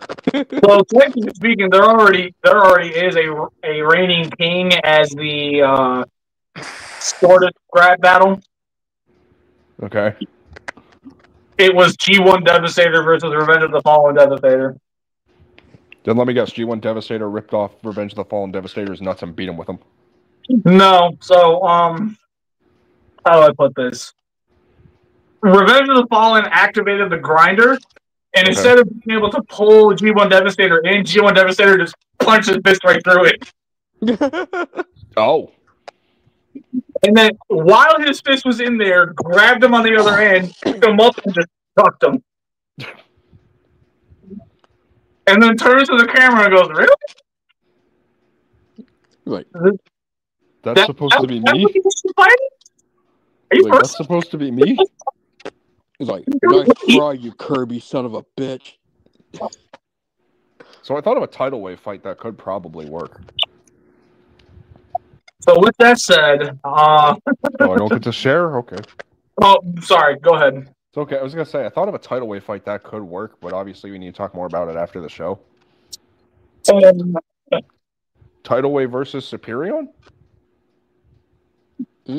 They're both roughly combiner scale. Well, tidal wave's roughly combiner scale. They can fly in separate. Let's explain to you precisely why tidal wave will get his ass whooped. Oh, come on. Like, I'm sorry, dude. If we're going to have tidal wave go toe-to-toe against any of the G1 combiners, he's going to get his ass beat. There's no getting around it. You just want to do my boy dirty. I see how it is. War for Cybertron Omega Supreme. Facts. Nariko. Facts. That Devastator fight was just the final worst fight with that American Godzilla. What was that you were saying? 100%. The final 100%. Tidal wave against War for Cybertron Omega. Is that what you just said? Yeah. Dude, even I can't deny tidal wave would die. Yeah, and now you're starting to see why I'm struggling to find a good fight for tidal wave. Come on, man. The G1 combiners could go up against tidal wave. I'm not saying that they can't go up against tidal wave. I'm saying that when they do, it's going to be a wash. Because if we're genuinely being honest, the combiners have way more on their sleeve than tidal wave does. Like, you got to keep in mind, a lot of what tidal wave brings to the table, he's at his most powerful when he has his mini-con. Take away the mini-con, what you got? He doesn't even use the mini-con. Carnage and C minor bros. Carnage and C minor broadside versus tidal wave. I was actually gonna say broadside versus tidal wave, but even then, yeah. That could work. Absolutely. Oh no. That might work. That might work. Comments. Let us know down below who would you want to see fight against tidal wave and potentially win. Who won? Who's next? Oh god, BC's thinking. Drop your candidates. Who do you want to see tidal wave go against and also possibly win against? Sam Witwicky. Winner just steps on Sam. So the next new scrap battle is going to be tidal wave versus Sam Witwicky, where tidal wave attempts to step on Sam Witwicky, but Sam stabs a little thing into his foot. It explodes, and the explosion takes out his brain module, and he falls over. The end. Why must everyone do my boy dirty? He's my son. Come on. I want to see him win. The entire time, tidal wave was just looking at him, beating him battered. TFA, please. I can't do this anymore.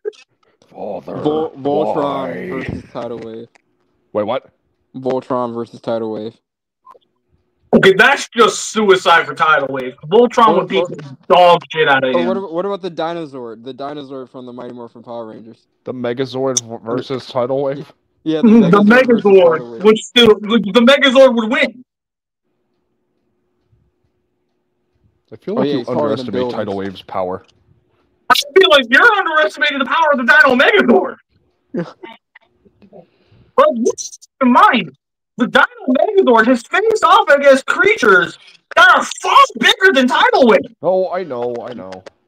Like, dude, Tidal Wave is getting chopped in half. Scorponok versus Omega Supreme. That would be a good one. Oh, nice. Which Scorponok, though? I think he means G1. Or Okay, that's one thing that I'm going to make abundantly clear here. If you're going to give me fights between specific characters, please try to make sure they're from different continuities. Well, it could be Energon Omega Supreme. Okay, if that's the case, then Scorponok wins. If it's G1 Scorponok, then I'm sorry, Energon Omega Supreme's not stepping up. I'm sorry. Energon Omega Supreme versus Black Zarek. Okay, that's just disrespectful. No. It's a brave. Black Black Zarek Zarek would win dog 100%. shit out of him. Oh, okay, G1 Omega. G1 Omega Supreme versus Energon Scorpion. Yeah, not Omega Supreme's whipping that ass. Omega Supreme is whipping that ass. Tidal Wave versus Energon Omega Supreme. Energon Omega Supreme would win. That might be a good. Pow!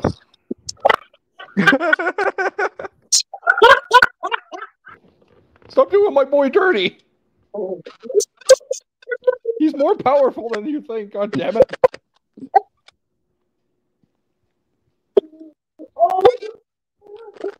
Switch whip.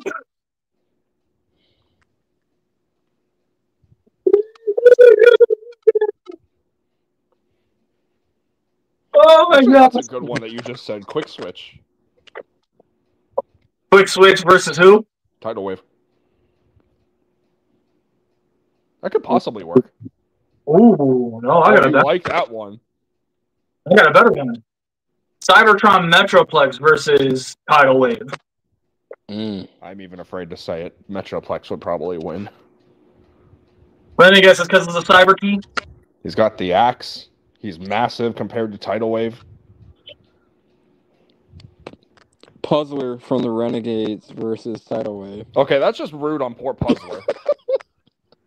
All Tidal Wave would have to do is just reach down, grab the conglomerate combiner, and just scrunch him up like a tin can. Okay, so...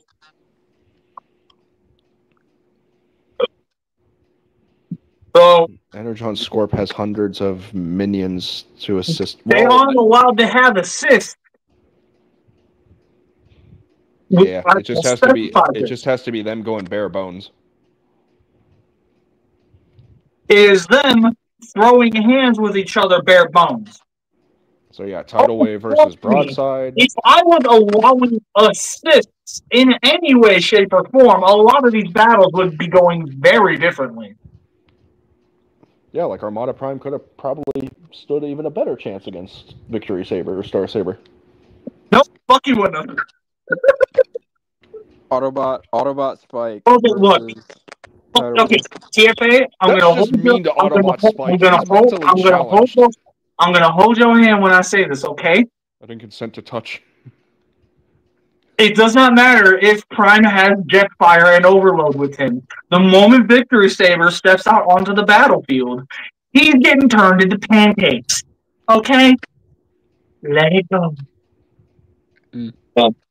Also, Eric, did you just say Autobot Spike versus someone? Yeah, You're versus Tidal Wave. You realize you're sending out a mentally ill child at that point, right? Oh god, yeah, I'm just realizing. Holy shit! But wait, but he has powers that he hasn't even discovered yet. Good for him, but you're still sending out a mentally challenged person fighting someone else. That's just Hey, right. Miko took a mentally challenged person to a monster truck rally. Yes, she did. She did took do both that. Rescue Bots versus Bot Bots. Rescue Bots both would win. are tied KO because fuck the both those shows. Rescue Bots is fine. Bots. High Tide versus Tidal Wave. Yeah, that's a good one. High Tide versus Tidal Wave. I'm not doing it out of principle. What principle? What? My heavy dislike of Rescue Bot. Because of my heavy dislike of Rescue Bot, a lot of bias is going to go in, and because of that, High Tide will not get a fair chance. I could help you with that one. I still know. Because my disdain with Rescue Bots will not allow it. Could you at least watch the clip with High Tide? He's cool. No! All right. He actually is a cool character, though. He really is. I don't even watch Rescue Bots like that. He's voiced by Michael Bell. Holy crap! No shit. Yeah, he's voiced by Michael Bell. Prowl / swoop / Duke sideswipe. Wow. Yeah. Agent Simmons. Ooh! Oh snap! I read that shit. Oh. He coming in with heat. Okay. That's actually a really good one. Agent Simmons versus. Okay. The only thing I have a problem with is if we do this, Simmons needs to enter in a very specific manner. Okay, what? How? He gets all suited up like in Dark of the Moon. His first words: "Tell Megatron, let's tango." Yes. Well, Fowler's just looking at him like, what? Agent Fowler walks in on a phone call. Prime. Oh, hang on a sec. So we meet again. That was a funny episode. So anyway, yeah, that's another Scrap Battle animated thumbnail to make soon. So we are doing Scrap Battle animated. Yeah. What did you think those headshots were for? See, I wanted to say something, but again, I didn't want to take away your thunder. So yeah, hey guys, BC's planning Scrap Battle animated. So can I help? Depends on how you're gonna help. I don't know. I could film a couple. How fast can you get them done? I have no idea. And there's my problem. I can try. I have like most of the figures you need. What I want to do is I want to get them made so I can post them. I want to get them made so that when I post them, I can post them literally the same day, or like literally the day after we did Scrapyard. So right when people are, so for those who didn't get to see the Scrap Battle or to hear the Scrap Battle while they were here for Scrapyard, the very next day they would have stop motion that shows them, hey, here's who won the last Scrap Battle. But of course, I want to try and get as caught up with the Scrap Battles as humanly possible. I mean, I'm pretty booked I up. can try, but you also have to, stop motion takes a little bit. I'm well aware of that. That's why I'm trying to make sure that I get caught up on other stuff first. But as soon as the time comes where we're all caught up with the other battles, what about the only thing left is to animate the battle that's literally about to be done. By then, I can literally just be like, hey, take your time. Here's who's gonna win. 2 animators are better than 1. How about this? What if you get two separate animators? You highlight the scenes of which ones that you want each animator to animate. Combine both the efforts of the 2 animators. Which ones who it is? Sure, the animation style is going to be slightly different, but you efficiently have 2 animators pitching in for the animation for it to be done efficiently. Well, it's not even that animation that's going to be the issue. It depends on how we're going to animate it. So, we'd each have 2 different backgrounds if we're, doing it around our house, unless we just do all of it on a green screen. Yeah. I would push for it to be done on a green screen. I saw the Among Us messages. I'll hop on that second. Also, I'm just pitching this because there are some figures that you don't have that I do. So, for example, if I were to animate this Megatron duo fight, I do have APC Toys Megatron. See, that's what I was thinking. Why don't I go ahead and let you handle this one? But you absolutely got to take a picture of the 2 glaring at each other. That's going to be the Scrap Battle staple right there. I can do that. I just need a background. Depends on, like, are we doing a TFP universe? Are we doing it on Armada?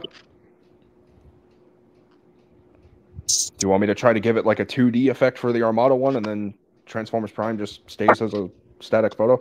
No, see, to avoid this whole thing, I literally just want it to be a colored background of some type, with like a sort of misty image of them about to go at it. Okay, then let me throw this at you. Do you want it to be the black and blue gradient for a background? Or do you want something more environmental? No, so a black and blue background makes the most sense because keep in mind, my channel colors are black and blue. I just realized we've been talking about this while live. We should probably end the episode if we're going to continue to do this. Here's a little behind the scenes of the process, folks.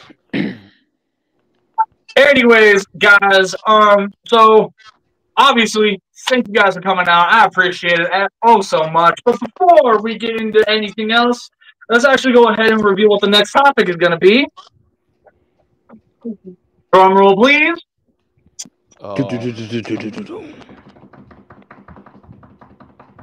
Funny enough, stop motion animation. Yay or nay? Ooh. Okay. AI. Yeah. Screw AI. Thank you, Quentin. Good to see you, Quentin. So, with all that said, everybody, obviously, once again, thank you guys for your time. And again, like y'all, give Scrapyard some credit. 139 episodes. I wish TFTC could get there. Like y'all, I still cannot believe I've managed this. If I was a little bit more consistent with it, let's be real, that probably would have been a much higher number. Well, life gets in the way, unfortunately. Obviously, life gets in the way. We're not going to go into it any further than that. All I will say in this regard is this. Y'all see that number up there? Really look at it. That would not have happened if it wasn't for you guys. So, well, yes, I don't post shorts. I don't really do much on Instagram. I'm not as social media savvy as I like to claim to be. I'm just going to be 100% real with y'all.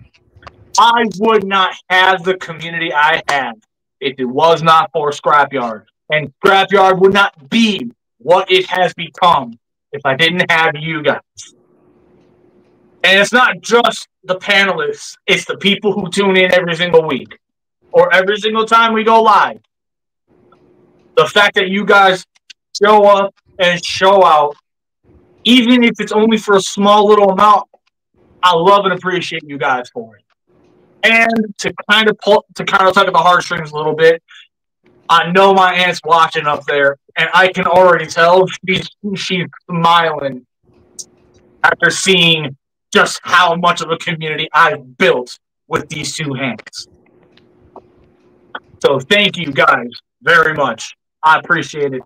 With all that said, thank you very much to Eric Tron for coming on to the show tonight. It was very last second, but he managed to make it work, managed to pull it off, and I appreciate the fact that he did. And again, for a first-time meet, the fact that he's already on Scrapyard, that should tell y'all everything you need to know. He's good in my book. No problem, man. Thanks for having me on here. It's a fun show. I really like the scrap battles. We do need to include voice acting, though. I think that would really... Of course. Hold on. Give me 1 second. We're going to get into that. That said, how did you feel about your first time being not only in Scrapyard, how did you feel? Like, what were you thinking when you really saw my final verdict being the story of how it would play out? I thought it was awesome. I thought it was just comparing stats, but I really like how you added a whole story of how the fight would go down. I mean, that adds a whole lot. That really justifies the stats. I mean, it kind of gives the viewers like a whole scope of how this fight would really go down. And I think that's cool. And like, I'm just picturing it in my head, like how you're explaining it. And it was cool how me and Michael were, or how me and TFA were. People already know in. my name at this point. It's okay. It was cool how me and TFA were chiming in for different moments of the fight, showing how it went down, and yeah, I mean the display of the fight, it was awesome. It's just I really hope at some point we do get that animated look of these future fights. But it was awesome. Be pretty dope. Be pretty dope. I mean, hey, that's the goal of Scrap Battle Animated, and I'm hoping and praying we're gonna get it up soon. You know what? I'm gonna be nice, and I'm gonna say this. That means two things. Very first Scrap Battle Animated that is going to happen. Is going to happen. It 100% is going to be Armada Prime versus Star Saber. Can I voice Armada Prime? Luke has to call later. Okay, you know what? No. How about this? As far as Star Saber is concerned, I've already typecasted him. I already know who's voicing him. I could be Victory Leo. There is no Victory Leo. Not it. It's just Star Saber. Although, Scrap Battle Powered Up Edition. Powered Up Edition. You know what? We're done here. We're moving. Thank you, TFA, for coming on. Thank you, Barry Trump, for coming on. Thank you for everybody for coming on. I've been your host, BC. Thank you for having me and for not forgetting the linker shadow banning me. I've been BC. Oh, right. Me next. I've been Spooky. Oh, wait. We're in November 1st now. Happy Turkey Day. Woo! I've been Gobble-tastic TFA 10. Wait a minute. Hold on. I'm going to do it. I'm going to do it right. Give me a minute. Just to humor me. Let me have my fun. Give me a minute. You got any ghosts in there? Give me a minute. Listen here, you little shit. Listen here, you little shit. You're not as funny as you think you are. How dare you? Oh, he changed his logo. I've been Turkey. TFA 1024, the TF Addict. How do you guys do that? I had my logo off the entire time. Oh, well. They see my logo. Hey, you know what? You're going to take all the time you need, especially if you're going to be coming back more often. We'll see. We'll see. Anyways, I fucking dare you. Fucking dare you. Wait, how fucking dare... Wait, me? No. DEFCON versus BC. Wait, which DEFCON? Dark of the Moon? No. Don't get him started. If he gets started, he's not going to stop. Okay. Yeah, we're going to go ahead and end the episode now. Once again, I've been BC. I've been Turkey. TFA 1024, the Buy a Tidal Wave TF Addict. I've been your boy, Eric Tron. And we will catch you guys in the next episode. And trust me when I say next week's episode, shit's about to get wild. He's going to be heat. Good night, everybody.